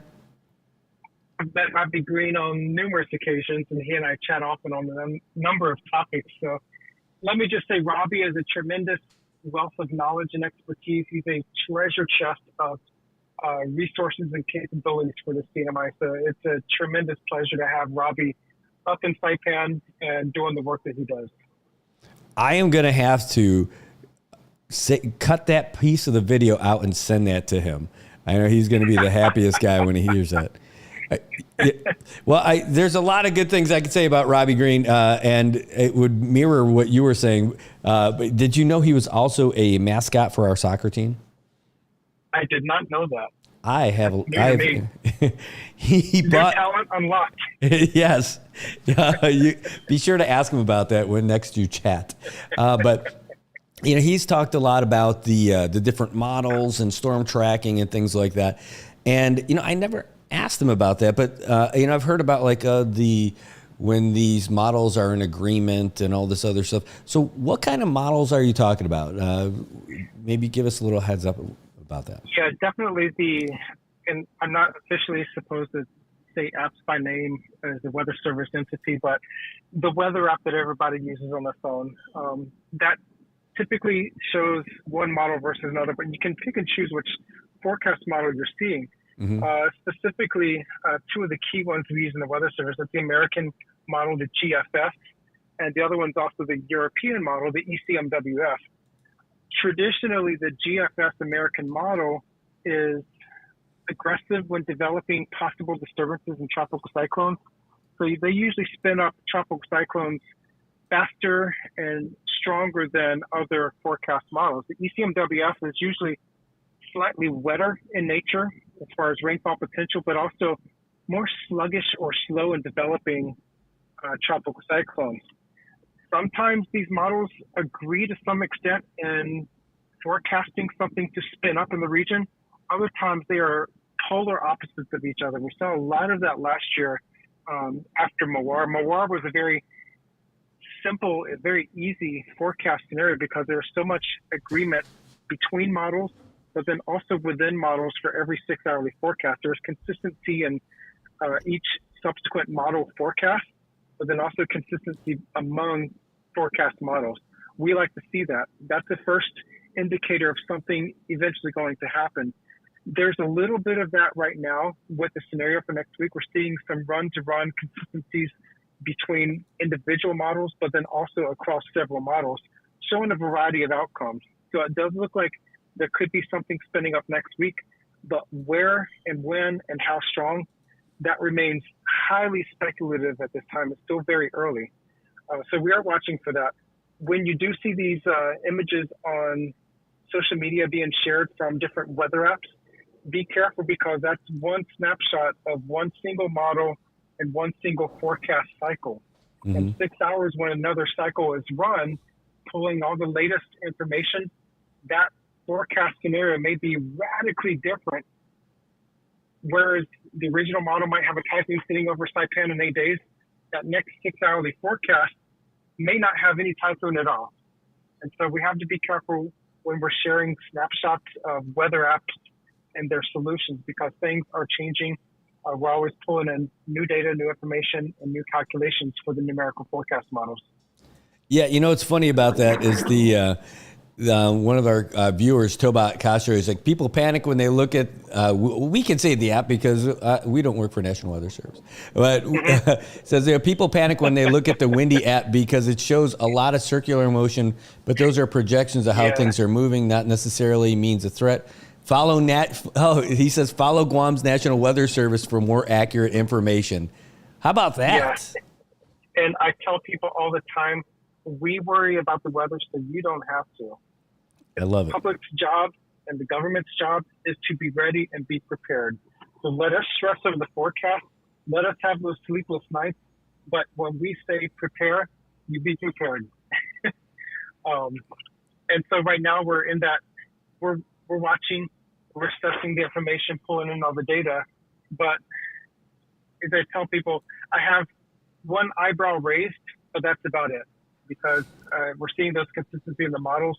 But until we see that disturbance start to take shape in Micronesia, it's just a forecast scenario. And so we're going to be watching for things in the next 48 hours and see how it evolves in the Marshall Islands and Eastern Micronesia. And if something develops, then we will escalate our communications and our formality with our briefings up to the region. So you mentioned the two models. You said the ECMWF. What was the other one? GFS, Global Forecast System. So that's the American model that we use closely for our forecast. The global, I'm just looking for it online to see if it's something that you're able to grab. GFF? Yeah, and so all of these are available on the app. You just have to switch in which model you're pulling in the data for. Otherwise, you can go to a number of websites that are available online. Tropical Tidbits, that's always a good one, just showing a lot of stuff. But keep in mind, when you see these spaghetti plots, when you see these model solutions, that's just that deterministic model showing this is what we're forecasting at this time based off of this model cycle. The forecasters in the Weather Service, we take all this gibberish and put together the best forecast available on our knowledge, our expertise, and the pattern that we are recognizing in the region. So again, a lot of this weather information is available to the general public, but if you don't fully understand what you're looking at and how to interpret it properly, it can probably cause panic. And so in the wet season, usually starting around July onward through August, September, October, November, if you look at any number of forecast models, they often spin a typhoon somewhere in the region beyond days 6, 7, 8, and 9. And so if you're looking at that and taking it to heart, you're going to be in a lot of panic, worried about something developing at all times. That often is not the case. And so I like to joke around and call it to my forecasters, the day 10 end of the world scenario, because usually there's always something somewhere in the long range of the forecast models, and it usually doesn't happen. So keep that in mind. So take it lightly what you see beyond day 5 in the models, but listen to the official forecast from the National Weather Service, because we're going to, again, decipher the gibberish and put together the best forecast available. It's hard. I'm looking at that Tropical Tidbits. This is so cool. So that was one of the things I was going to ask you. What are the cool things that you guys look at? Not just your regular stuff. There's got to be some other people who are into it. And I think that's what you were talking about. Like this kind of site that I'm looking at right now. I'm like, oh, this looks like what, I don't know. It's like just a different way of looking at the same stuff. Mm-hmm. Yeah, there's a lot of resources available, whether you're using military resources, which we don't always have access to, but then there's a lot of publicly available websites. Tropical Tidbits is a good one because it really picks out all kinds of information. But for me, I'm not a diehard forecaster anymore since I'm in the warning coordination seat. I'm more of the communicator, but I really like to look at the geostationary satellite. That gives me the live shot of what's actually happening across the region at the surface. And so that really helps me hone in on any suspect areas or problems. And then we take it to the models. And then if there's something spinning up the models, that's when we dig further, go into some of the discussions from the Joint Typhoon Warning Center, off to the Tropical Tidbit, see if that's picking up any suspect areas, and then the spaghetti plots and whether it's going to be spinning up. So there's a lot of analysis. There's a lot of choosing and deciding what's relevant, what's not, what's overboard with the forecast, and what's too conservative. And so there's a lot of decision making going on behind the scenes when it comes to just putting out a general forecast of mostly cloudy skies and scattered showers. There's a lot of thought process into these otherwise routine statements from the Weather Service. Well, it's really cool. So I know GOES. I remember GOES 8, and I don't know, maybe that was for where I used to live or something. But I just pulled that up when you mentioned it, geostationary satellites. And now I see like GOES 101, which is basically probably the info to teach you everything about it. But is there one that's specifically for our area? Because the latest info under GOES News is June 13th, 2018. Yeah, you want to go to the Himawari. And so the GOES satellites, we might be just outside of their range. They're more focused on the continental U.S. We go to the Himawari Japanese satellite. That's our geostationary satellite over the Western Pacific. And so once that went up in orbit around 2014, that really increased our capabilities for remote sensing and analysis of the ground. So our geostationary, again, that's the Himawari, not the hotel and restaurant, but the satellite. And so thanks to the Japanese for covering us on the side of the globe. Some other additional sites, definitely you get the polar orbiting satellites. So the geostationary is good to give us that one clean, steady image from one spot in the sky. But the polar orbiters are always going around the globe at a close orbit, spinning around the poles. So every day they're coming from north to south, going around the North Pole and South Pole, doing several scans. And so we get a lot of close-up information from these polar orbiters, including wind speeds, wind directions at the ocean surface, because we're in such a large area without data. We don't have a lot of surface information because we're a lot of water. These polar satellites, polar orbiting satellites, to give us that ground truth of wind speed and direction of the water surface. And so we analyze these daily, plotting them against the forecast models to see where the models are missing little features and see where the wind features are indicating something developing. And that could sometimes be a surface trough, or it could be a small closed circulation that could be the beginning of a tropical disturbance forming to become something worse. And so we look at this twice a day as the data comes in, we analyze it, we chart the maps, streamline it, and then plot it against the forecast models to see where the consistency is. Well, this is awesome. This is I love seeing this kind of stuff. We went on the Himawari real time images that you can find online. Oh man, being a weather nerd has never been so cool. Like this is so cool. Like trivia. Do you know what Himawari means? It means, if I'm looking at a Himawari, I'll probably say I'm sitting in the parking lot across the street from the hotel and the restaurant. But I think in Japanese it translates to sunflower. It does. That's correct. That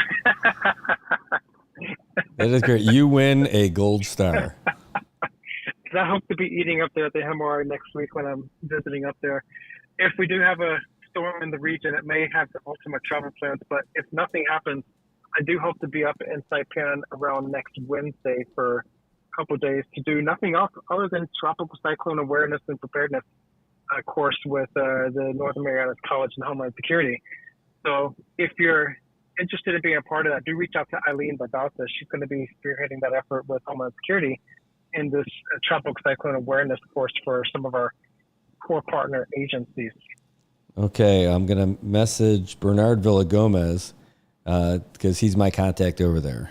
Bernard. Perfect. Okay. And so what day on that schedule do you think we could get you into the studio? I'm thinking Thursday's going to be best Thursday morning next week. Okay. We're going to be working a media workshop and public affairs communications workshop Thursday afternoon. I'll be arriving Wednesday evening, and then hopefully can meet with you all and KKMP and do a tour of the media and just chat weather Thursday morning, and then we'll do the media workshop in the afternoon, and then the tropical cyclone courses through the day on Friday. Awesome. Yeah, the guys from KKMP, they are right next door. I mean, like, Perfect. I'm looking through the back of the building, and they're right there. They're right on the other side of the building. So it's great. Gary and Gordon, those guys are awesome. Well, tell Gary I say hello.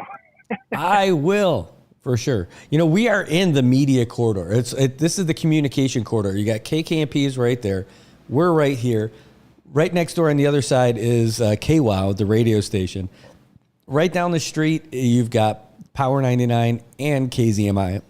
We got everybody. We're all right here. You got a nice little hub over there, I'd say. Yep. If KSPN didn't move out of the Nauru building or the Marianas Business Plaza, they're up on Capitol Hill, we'd have everybody. It'd be great. So let's talk about other cool things that you're doing. Trying to tap some glass. You want to tell people about that? Yeah. We're trying to tap the skylight at the Gagne Shopping Center. So we did put out our press release for the next Tower for Humanity project. That's going to be taking place October 1 through 9 at the Gagne Shopping Center. And we're partnering with Be Heartfelt, a food charity that collects canned goods and other supplies for children in need on Guam. And so we're going to host the island's second annual construction competition where businesses and organizations and schools will collect canned goods through the month of September and the first week of October. And then they'll bring all their supplies collected to the shopping center and build their best creation, whether it's a tower or a bridge or whatever object they want to build with their canned goods. These structures will be judged by a panel of judges and awarded prizes to the winning teams for a number of topics. And so this is going to be an exciting event at the shopping center taking place October 1 through 13 for all of the tower building, the Taipei 101, and the construction competition. So we're trying to sign up as many organizations to be a drop site for canned goods on Guam, as well as to sign up teams to be part of the construction competition. So it's a lot of exciting stuff, and we hope to have a fantastic turnout really to support kids in need on Guam. Well, that's great. We're putting the link for it, for the Tower for Humanity, in the comments section. So for our viewers to go and give you guys a like and a follow so that you can keep up to date with everything. Saw the video for 27 days. The countdown has begun for you guys to get there. And man, I tell you, the last video that you guys did with the Empire State Building was so exciting. Like all of the build up for the process and the support that you got from Micronesia Mall. And do you get that same kind of support and enthusiasm from the Gagne Shopping Center? Well, I put them up to task. I said the Micronesia Mall did a phenomenal job with the marketing and communications. And I said, y'all have to outdo the Micronesia Mall, so good luck. So far, I've been working with Mariah over there. She's new to the Gagne Shopping Center and the marketing and promotion. And I think she's very excited and ready to get engaged. So she and I have been communicating extensively for the last couple of weeks. As well as my communications teams for the tower side. So we're going to be putting a lot of information out there. We have a photographer who volunteers and donates his time to put together the video that you see. And so we hope to work with him again also to get more videos for this next project. Well, that's great. Well, that's our plan, is to be down there to check it out in person. And I'm really excited. I already started reaching out to some folks in Guam about this trip and about broadcasting from there. And as long as we got a nice spot down there, we're good to go. Picked up some new equipment to make us even more mobile, so it's easier to set everything up when we get down there. And man, we're excited to be there. You know, it's funny. I was thinking about getting down there early, like earlier than what my original plan was. And then I got contacted from the guys at Triple J about being their host for their Oktoberfest here. And it'll be in Tinian on the 5th. So, oh, that's exciting. It is. So I was the host last year, but I worked there last year. And I'm like, okay, yes, absolutely. You know, when I left, I'm like, just, hey, anything you guys have going on, let me, I'd be happy to help, because, you know, just for the opportunity I had being there. So I'm going to be there on October 5th. The next day, though, I'm going to have to hustle back to Saipan and hop on a plane so I can get to Guam to be there for everything that's going to happen there. So just setting up the dates. So I think it's going to be 6, 7, 8. Does that sound like it's going to be enough time, or do I got to stay till the 9th? I could do that too. What do you think? Yeah, It's up to you. If you want to stay through the night, that would be fantastic. Definitely we'll be wrapping up on the 9th with the tower, if not on the 8th. But I just found out from the shopping center that the Guam Fire Department will be hosting a Fire Prevention Week outreach event on the 6th. So it's going to be a lot of activity that day. So it's going to be a fun occasion. And then on the 5th, we have the Star-Based STEM outreach program with the public schools here in Guam. They're going to do an outreach event also on the 5th at the shopping center. So we're going to have all kinds of STEM activities around the tower on the 5th, and then Fire Prevention Week activities on the 6th. And I've threatened to put a fog machine and some lights in the tower, and we'll reenact the Towering Inferno from 1974. That was an awesome movie. It was so cool. In fact, so I remember watching that, not when it came out, right? But I remember seeing that as one of those TV viewings of the movie. And then I rewatched it sometime in the last 10 years. I pulled it up online and watched it to see how much of it was dated and all that other stuff. I'm like, I still remember the firefighters. You guys just keep building those buildings so tall. I came across that movie when I was working luxury suites at the hockey arena for the NHL back in, I think, 2006. And I'm setting my suites up for the corporate businesses. And I turned on the TVs, and one of them was on TNT, and that was the movie playing at the time. And I'm like, what is this? Yes. So as I'm trying to set up my suites, I turn on all the TVs and all of my suites that I'm working, and I'm watching the movie as much as I can because I was so captivated by it. It was awesome. But wait, which city? This is in Raleigh, North Carolina. So I work for the Carolina Hurricanes. Of course, the weather guys working for the Hurricanes. Yeah. My first season was their championship season, so we watched the Stanley Cup come to Raleigh, North Carolina. Oh my God! Hold on. Hold on. What year was that? That was 2005, 2006. So, something was up. That reminds me. Something happened that year during those playoffs. Who did they beat? Hold on, Stanley. We were up against the Edmonton Oilers for the finale. There was something about that. I got to think of how they got there, how they got to that part. Because I was still here, 2005, but I was following the NHL a lot closer back then because it was only a couple of years or so that I had been here. Because I'm a Sabres guy from Buffalo. And, not too long before that. I mean, we were in the Stanley Cup before I left here, around 2000. It wasn't 96, was it? Holy crap. It might have been 96. No, it wasn't. It wasn't 96. It wasn't 1996. Maybe it was 98. I don't remember. But yeah, back in a year that started with a 1. Dominic Hasek and all that stuff. But I remember something about that team. Did you guys have to beat the Flyers to get into the playoffs? Is that what it was? Or into the Stanley Cup? I don't remember those bottom rung teams before the playoffs. We probably had to beat them all. Wait, playoff history. I'm just looking it up real quick. I can't remember who they beat. Defeated Edmonton in 7 games. Was it Ron DeFrancis? Wasn't he that guy? Anyway, I can't. He was a big one. And yeah, I remember because it was the championship night, the final night of the playoffs. I was working the mega suite, the largest suite up on the mezzanine level, and my suite was none other than the Edmonton Oilers and all these businesses from Canada. And so it was very festive, very excited. The amount of money they were putting down on food and alcohol was impressive. I was a bartender in that suite, and it got real quiet real quick toward the end of the game. I bet. Well, at least it didn't happen. Did it happen on their home? No, it happened there. I mean, it happened in Raleigh. Yeah, which is gosh, it was such a atmosphere in that arena. They had sold out all the seats, and they had sold out all standing room only space in the arena. It was incredible. Well, I know in Buffalo, we lost in Game 6 in Buffalo, but it was in the 6th period. It was like a 3 overtime game. And let it be known, Brett Hull was in the crease when he scored that goal. That goal shouldn't have counted. I've gotten over it. Maybe. All right. Well, I know you got other stuff going on today, and we were trying to fit this in.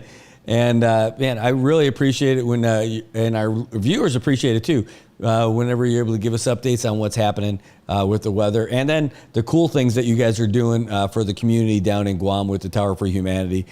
Not just doing stuff for the community, but it also just seems like a really cool project every time you guys are doing it. It's always a lot of fun, and I joke with people. They say, "How do you find time to do it?" And I say, "Well, I like to work on puzzles when I'm stressed with work." And they say, "Do you get stressed off?" And I'm like, "Well, look what I built." That's awesome. But it's all for a good cause, and we have so much fun doing it. And it's really seeing the community come together. And I think if we can get an effort similar to this in the CNMI, that would be even better. And so I'm going to talk with the charity and see what her thoughts are. Aloy Marble, what her thoughts are of expanding to Saipan and seeing what the need is up there for children in Saipan. And so hopefully that can come down the pike. And if we have tremendous success with construction and the food drive, perhaps we can be looking at an extension to Saipan for a similar charitable outlet. That would be awesome. We definitely have them here for sure, and it would be great to see you guys do something like that here. Oh yeah, we'd have a blast. I think it's got to be at DFS. I think that's the best spot for it. It might not be. The Crown Plaza might say no. You got to be in our lobby. That could be it. I'm always open to venue requests and suggestions. Awesome. All right. Well, Landon, thanks so much for being on the show and letting us know what's happening in our weather world in the Marianas. And we look forward to seeing you next week. Absolutely. I really do hope to get up there. Whatever the weather forecast throws our way, I hope to get up there in person. All right. Is it just you, or is anyone else coming up? It'll be just me. Well, we're going to have a couple other forecasters. They're going to be hopping around the CNMI on a different mission, on an observational and data collection mission. And so I'm hoping they will be able to get into some of the schools while they're hopping the islands next week, because that's another goal of mine, is to get more presence in the public schools up there.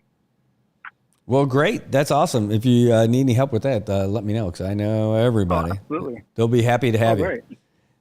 That would be fantastic. All right. Well, thanks so much, Landon. We'll look forward to seeing you next week.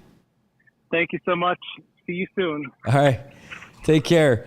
Hey, that was Landon Alet. He is the meteorologist with the National Weather Service, and he was telling us that, hey, don't panic, but be prepared when it comes to weather in our region. Nothing crazy coming our way, but they are on top of it, and they're going to be here next week again doing some workshops for different public information officers through the government, and then also doing something with the media to help make it easier for when they do these weather briefings, when bigger things start coming our way, we're able to better communicate it to all of you who are either watching us doing stuff like this, or you're reading the papers or watching the news or listening to the radio, so you know what's happening, and we're able to get that stuff to you.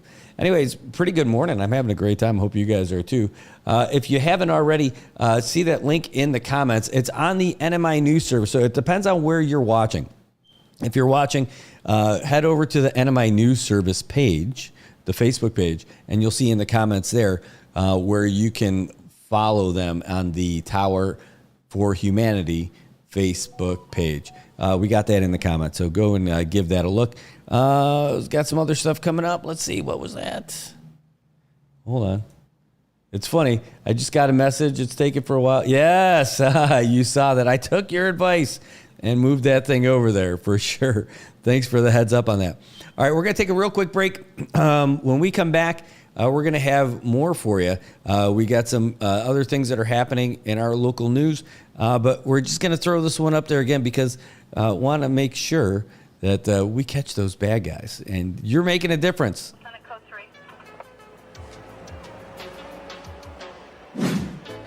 On Friday, August 23rd, a theft incident was reported at the Payless Truck Store in Chalakanoa, Saipan.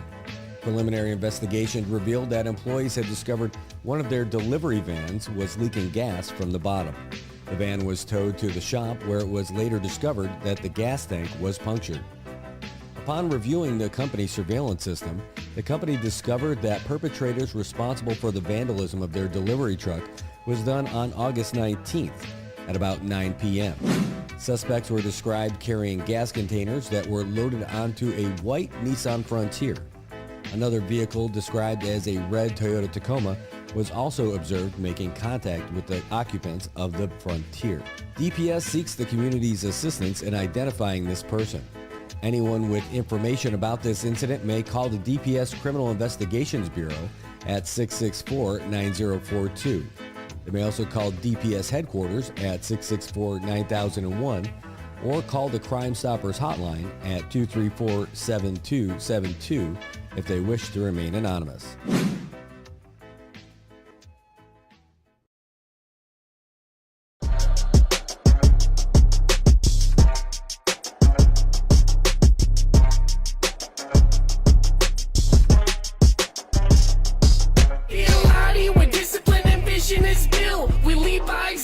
Persistence to build, be the inspiration, they witness approve. We do what we do by the rules in the book. We be a lottie where discipline and vision is built. We lead by example, persistence to build, be the inspiration, they witness approve. We do what we do by the rules in the book.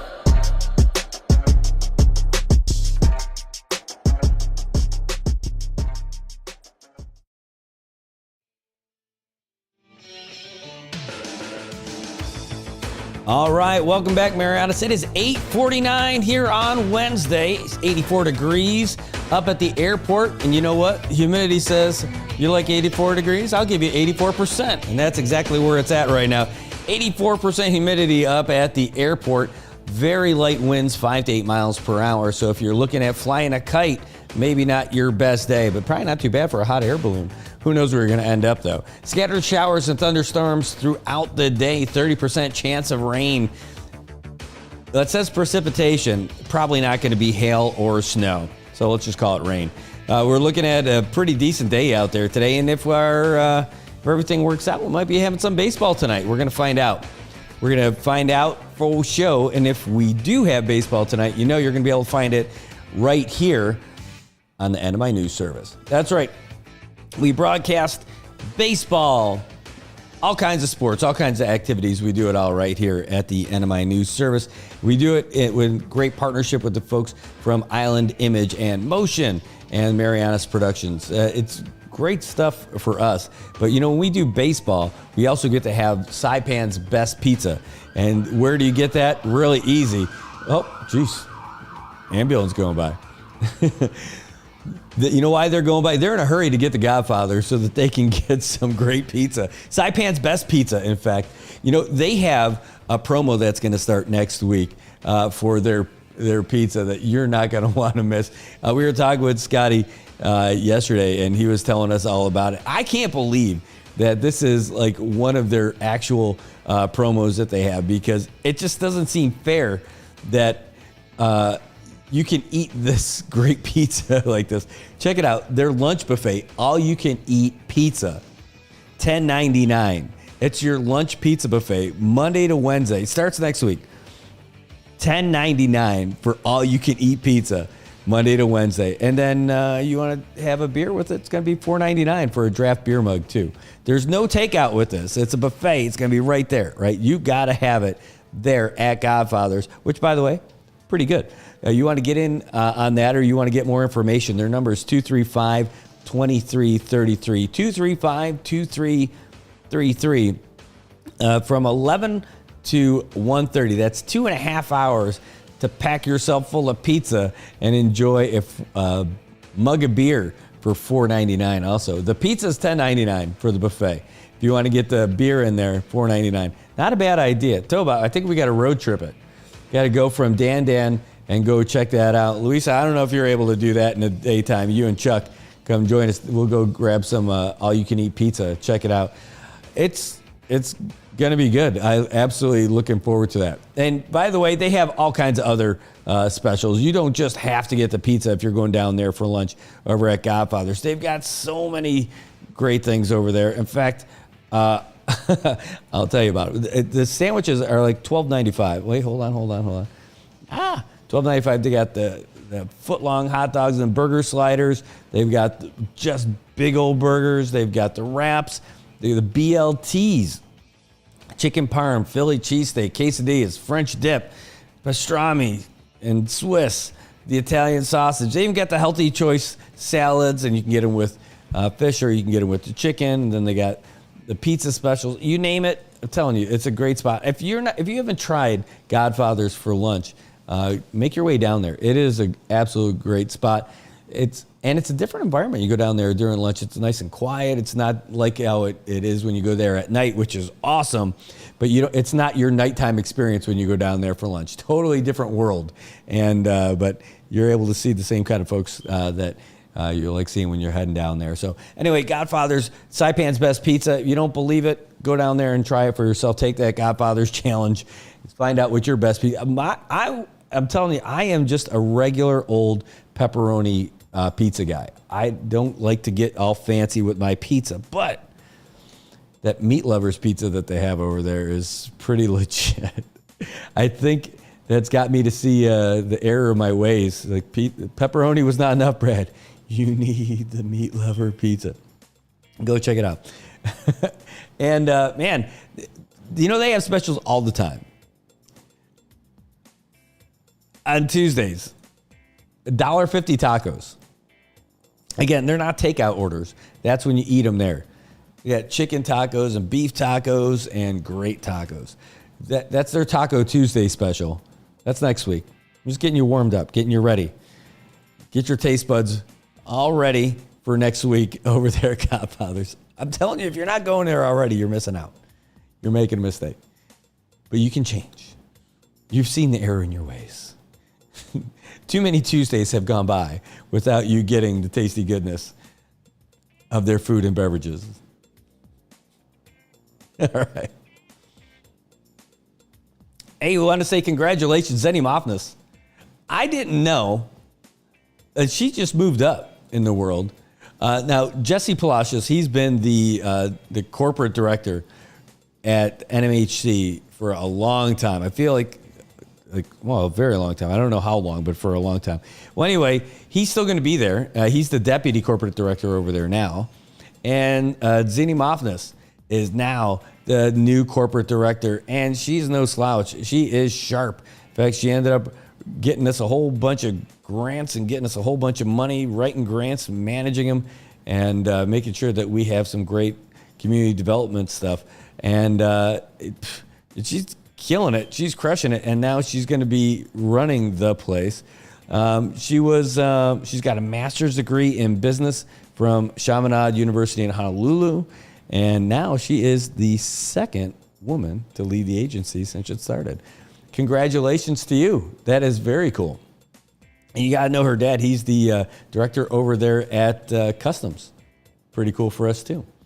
What else is going on? Oh, boy, this is the last part of it, too. I was going to talk about this, but IPI in the news again. Thank you, IPI, for being so great. And no.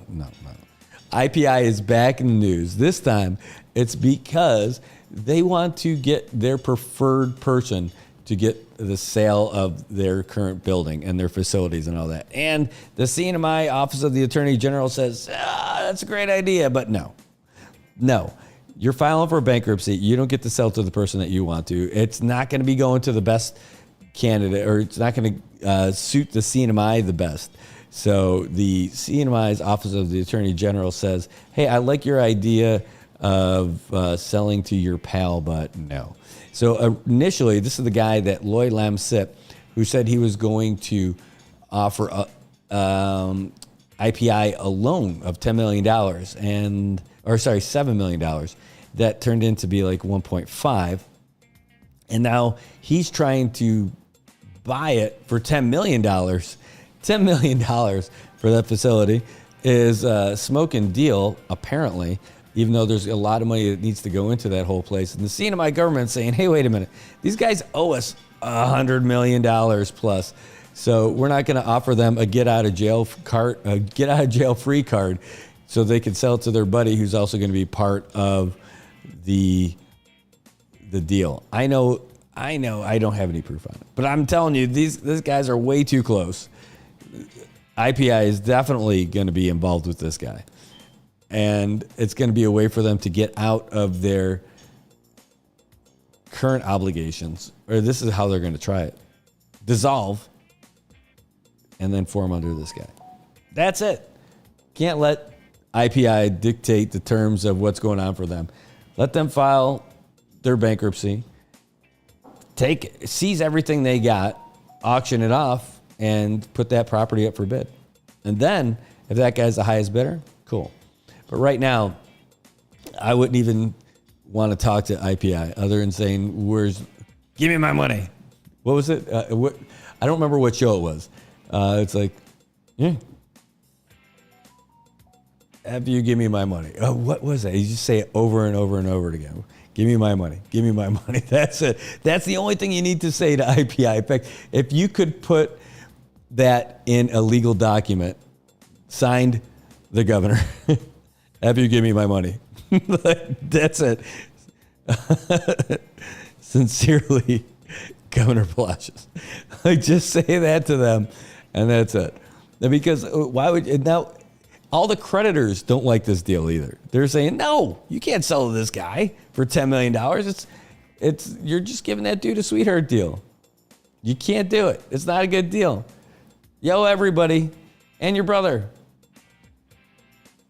All together, all told, under their bankruptcy declaration filed in April, IPI says it owes over $165 million. $165 million it owes to people. Holy cow. That's a lot of dollars.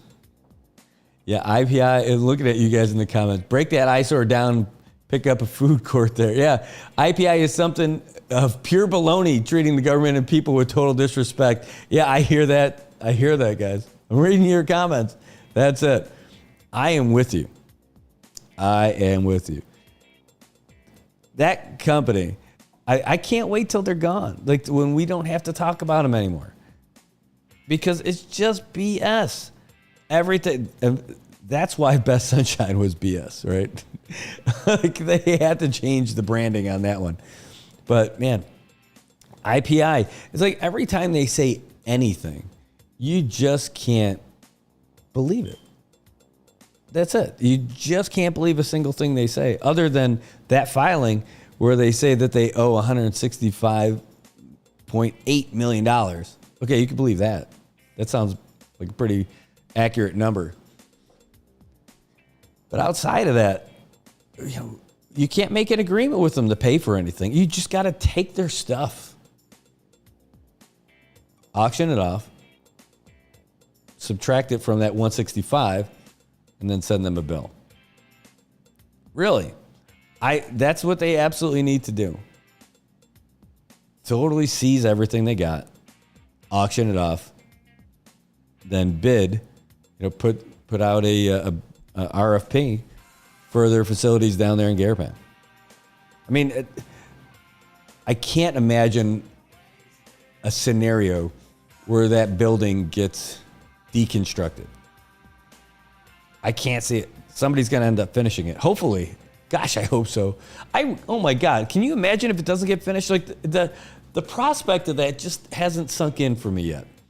It doesn't seem like it's possible that building will go on until I'm dead as being unfinished. But that really might happen. Holy cow. I just can't imagine. Tobot says, I had staff quit and run to Best Sunshine because of the pay months later. Can I come back to work? Oh, dude, I'm telling you. I remember, at least when they first started, they put their money where their mouth was by hiring a whole bunch of people, right? People who didn't have jobs, they gave them jobs. And even if they weren't great jobs, they were jobs that people didn't otherwise have, right? And they were running around sprinkling money. And the first thing I thought of was, public relations. And I'm like, I don't want to work for those guys. Like, I didn't know them personally, but just the concept of who they are and what they were doing just seems like a really bad idea. It didn't also seem permanent. It seemed very temporary. And as we were looking into them more and more about their background and hearing what the predictions were for the people who are in that gaming world, saying that they're never going to finish and they don't have the money they're saying that they have. And it's like, this is not a good idea. I felt bad for everyone who ran to go to them too. Remember Alter City Group, the company that was a whole lot of nothing. Same thing. It's like we all got suckered into the Tinian scenario of the foreign investor who's going to come in and do something great. At the very least, these guys ended up they started something. They didn't finish it. But it just never seemed like it was a permanent thing. And look at it. That's what we got right now. Remember, they were like, oh, we're going to give you a design. $7.2 billion facility full of stuff, full of fish. Yep. And because of all that, those guys got their hooks into our elected leaders. And that's why Camp Pacific looks the way it does. That's why we screwed over a legacy investor in our community that had been there for 40 years. Said, you're not good enough for us anymore. We're going with the Chinese. And look how that worked. I'm telling you, more people going by us to go get some of that Godfather's pizza and trying to get there in a hurry. All right. Well, that's about all I'm going to beat up on IPI for a while. We do have the latest update from the Associated Press, so we're going to leave you on that note. We're going to get you the back-to-back. We'll get you with the news and the sports that came out at 9 o'clock. We got a lot of other things that are going on today that we're really excited about, that we're going to be hustling around town to get some stuff done. I'm going to reach out to Homeland Security about what's going on with CONFITMA today and continue moving on. The other thing, this is your last chance if you want to get involved with the football picks. Again, you're not going to, it doesn't cost you any money to do it, but you just need to give me your football picks every week on time. Otherwise, you're going to end up losing terribly, and I'm going to be talking about it because we're going to be talking about that every week because the NFL starts this week. For us, it's going to start on Friday. For the NFL, it really starts on Thursday. We're almost there. We've been waiting for it forever, and it is just about to get here, and I'm excited about that. What else is going on? Something I heard yesterday. I wanted to share this with you guys. I heard this yesterday, and it was really nice because I bumped into someone just by coincidence, crossing of the paths. It was someone that I was supposed to meet with yesterday, but it happened where I ended up needing to leave right away before we were able to meet because my daughter was sick at school. I had to go pick her up. So I randomly saw this guy who I was going to meet with walking into the store, and it was just perfect timing for me to tell him. And he said that he had heard this a long time ago. He said that coincidences are God's way of being anonymous. I thought that was pretty neat. So we're going to leave you guys with, we'll throw you down to the main road so you can see what's going on. We're not going to throw you down. Well, we're going to put the traffic cam up and give you guys the updates. Yes, Louisa, I thought you were done, but here you are. I know. I'm telling you what, if things keep going the way they're going, this show is either going to start earlier or run longer because we're not going to have enough space for some cool stuff. So one of these things is going to happen. It's going to be a morning thing. All right. Well, let's get you guys the updates here from the Associated Press. We'll start with news and we'll move into sports and make sure that we got everything that you need to stay updated. Here you go. AP News, I'm Ben Thomas. A federal judge has rejected Donald Trump's request to intervene in his New York hush money criminal case, thwarting the former president's latest bid to overturn his felony conviction and delay his sentencing. Norman Hall has more. U.S. District Judge Alvin Hellerstein ruled that Trump had not satisfied the burden of proof required for a federal court to take control of the case from the state court where it was tried. Trump was convicted in May of 34 felony counts of falsifying business records to conceal a $130,000 hush money payment to porn actor Stormy Daniels. The judge in that case set sentencing for September 16th. I'm Norman Hall. Meantime, Trump and Vice President Kamala Harris's presidential campaigns are set for an intense sprint to Election Day. And while that's still 2 months away, Robert Yoon reports voting will start September 6th. The process of voting kicks off in North Carolina. They have a absentee voting program where anyone can vote by absentee. Delaware also has an early date. They have a more limited absentee ballot process, but people there will be starting to vote well before Election Day also. A Harris campaign official tells AP the Democratic nominee will unveil a proposal tomorrow that will provide a tenfold increase in federal tax incentives for small business startup expenses. The aim's to cover the $40,000 it costs on average to start a business. The Justice Department's announced criminal charges against Hamas leader Yahya Sinwar in connection with the militant group's October 7 raids in Israel that killed some 1,200 people. Attorney General Merrick Garland called the charges just one part of an effort to target every aspect of Hamas's operations. And Phoenix has registered its 100th straight day with at least 100-degree temperatures. Mark O'Malley at the National Weather Service office there. We will typically see temperatures above 100 degrees for much of the summer. But usually there's a few days in the summer where we have a lot of clouds and a lot of rain. This is AP News. A soft landing has been a goal of the Federal Reserve as it's looked to cool the economy and inflation without crashing things. Shelley Adler takes a look. While the Federal Reserve welcomes a soft landing, many Americans don't feel like cheering. Fed Chair Jerome Powell pointed toward a rate cut this month during a high-profile speech a couple of weeks ago. The time has come for policy to adjust. The direction of travel is clear, and the timing and pace of rate cuts will depend on incoming data, the evolving outlook, and the balance of risks. Some of that data will be in the August jobs report, which will be out on Friday. While inflation is coming down, a majority of Americans in some surveys still complain about elevated prices, given that the cost of such necessities as food, gas, and housing remain far above where they were before the pandemic in 2020. The Fed's next meeting takes place in a couple of weeks. I'm Shelley Adler. And I'm Ben Thomas, AP News. Thanks for listening.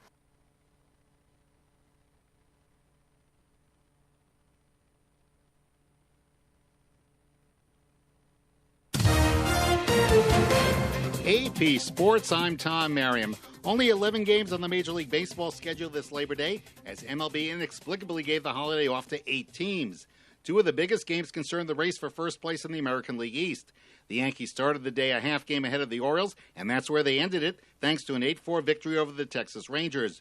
Giancarlo Stanton hit his 25th homer of the season for New York, the 10th time he has reached that milestone in his career. Something to add to whatever I could come up with in this career, but, so as long as we can help us win, that's what's most important right now. The Yankees needed to win to stay ahead of the Orioles, who took advantage earlier in the day of a feeble opponent, as Craig Heist reports. Gunnar Henderson hit his 34th home run, and Corbin Burns battled through 5 innings to win his 13th game as the Orioles beat up on the White Sox 13-3 to extend Chicago's losing streak to 11 games.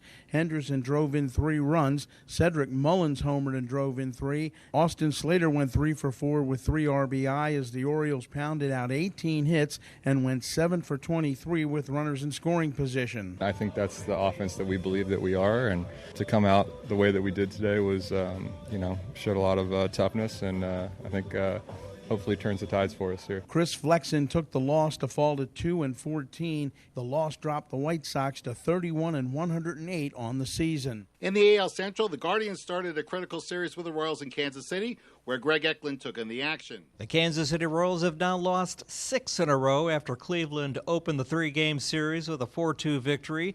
Guardians starter Gavin Williams, in his second straight start against the Royals, allowed only 1 hit through 7 innings and picked up his 3rd win of the year. It's very important, honestly, especially the way the bullpen's picked us up a little bit sometimes. It's time for us to pick them up.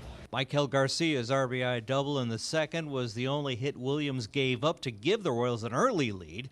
But the Guardians responded with a pair of 2-run homers, one by Lane Thomas in the 5th and the other by Josh Naylor in the 6th. The Twins moved ahead of the Royals into second place by shading the Rays 5-4 with help from Trevor Larnach's home run. We're taking it day by day, man. There's going to be stretches in baseball where you lose a few, you win a lot. I mean, That's just how it is. We play 162 games, so you can't stress over one game or the other. You just take day by day. In the AL West, the Astros still lead the Mariners by 6 games as both teams lost on Labor Day. Houston 5-3 to Cincinnati and Seattle 5-4 to the Athletics, which frustrated Mariners manager Dan Wilson. I thought the guys really fought tonight. The effort was there. We really, battled all the way to the end.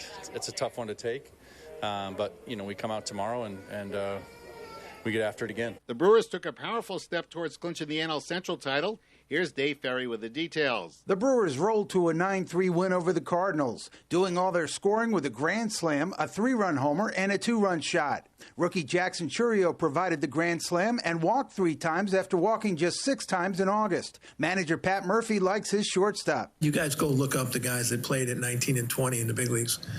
I bet there's under 20 games in all those guys' careers that they walked 3 times in a game and hit a grand slam. Willie Adames tied a big league record with his 13th 3-run homer of the season. Adames, what do you say? We've seen this script. Rhys Hoskins furnished a 2-run blast. Freddie Peralta got the win by allowing 3 runs and 6 hits over 5 1/3 innings. The Dodgers and Diamondbacks wrapped up a key NL West series in Arizona. AP's George Tanner fills us in. Freddie Freeman drove in 5 runs with a pair of 2-run homers and a sacrifice fly as the Dodgers defeated the Diamondbacks 11-6. Freeman says it was good to win 3 of 4 against a division rival on the road, but the D-backs were missing some key players. When you play a series when you don't have Christian Walker, Phil Marte, Gabriel Moreno, you got to try and take advantage of that. And as an offense, we did a good job against their tough pitching, and as a whole, this was just a good series win. Shohei Ohtani added 3 stolen bases, bringing his total for the season to 46. The Dodgers have won 17 of their last 23 and now have a 6-game lead over the D-backs in the NL West with 24 to play. The Padres shut out the Tigers 3-0 to move a game ahead of the Diamondbacks for the top spot in the NL wildcard race. The Mets and Red Sox are the first teams currently out of a wildcard spot in each league. They tried to keep their respective playoff hopes alive at Citi Field, where they began a 3-game series with AP's Mike Mancuso on hand. The Mets continued their push for a wild-card spot with a 4-1 win over the Red Sox. The Mets have won 5 straight and 12 of 17 to sit a season-high 10 over 500. They trail Atlanta by half a game for the final National League wild card. Luis Severino picked up his 10th win, going 7 solid innings. And now we have to win every game. We are really close to being in a playoff spot. So from now on, every time they give me the ball, it's like this is a chance for me to get my team closer to the playoff.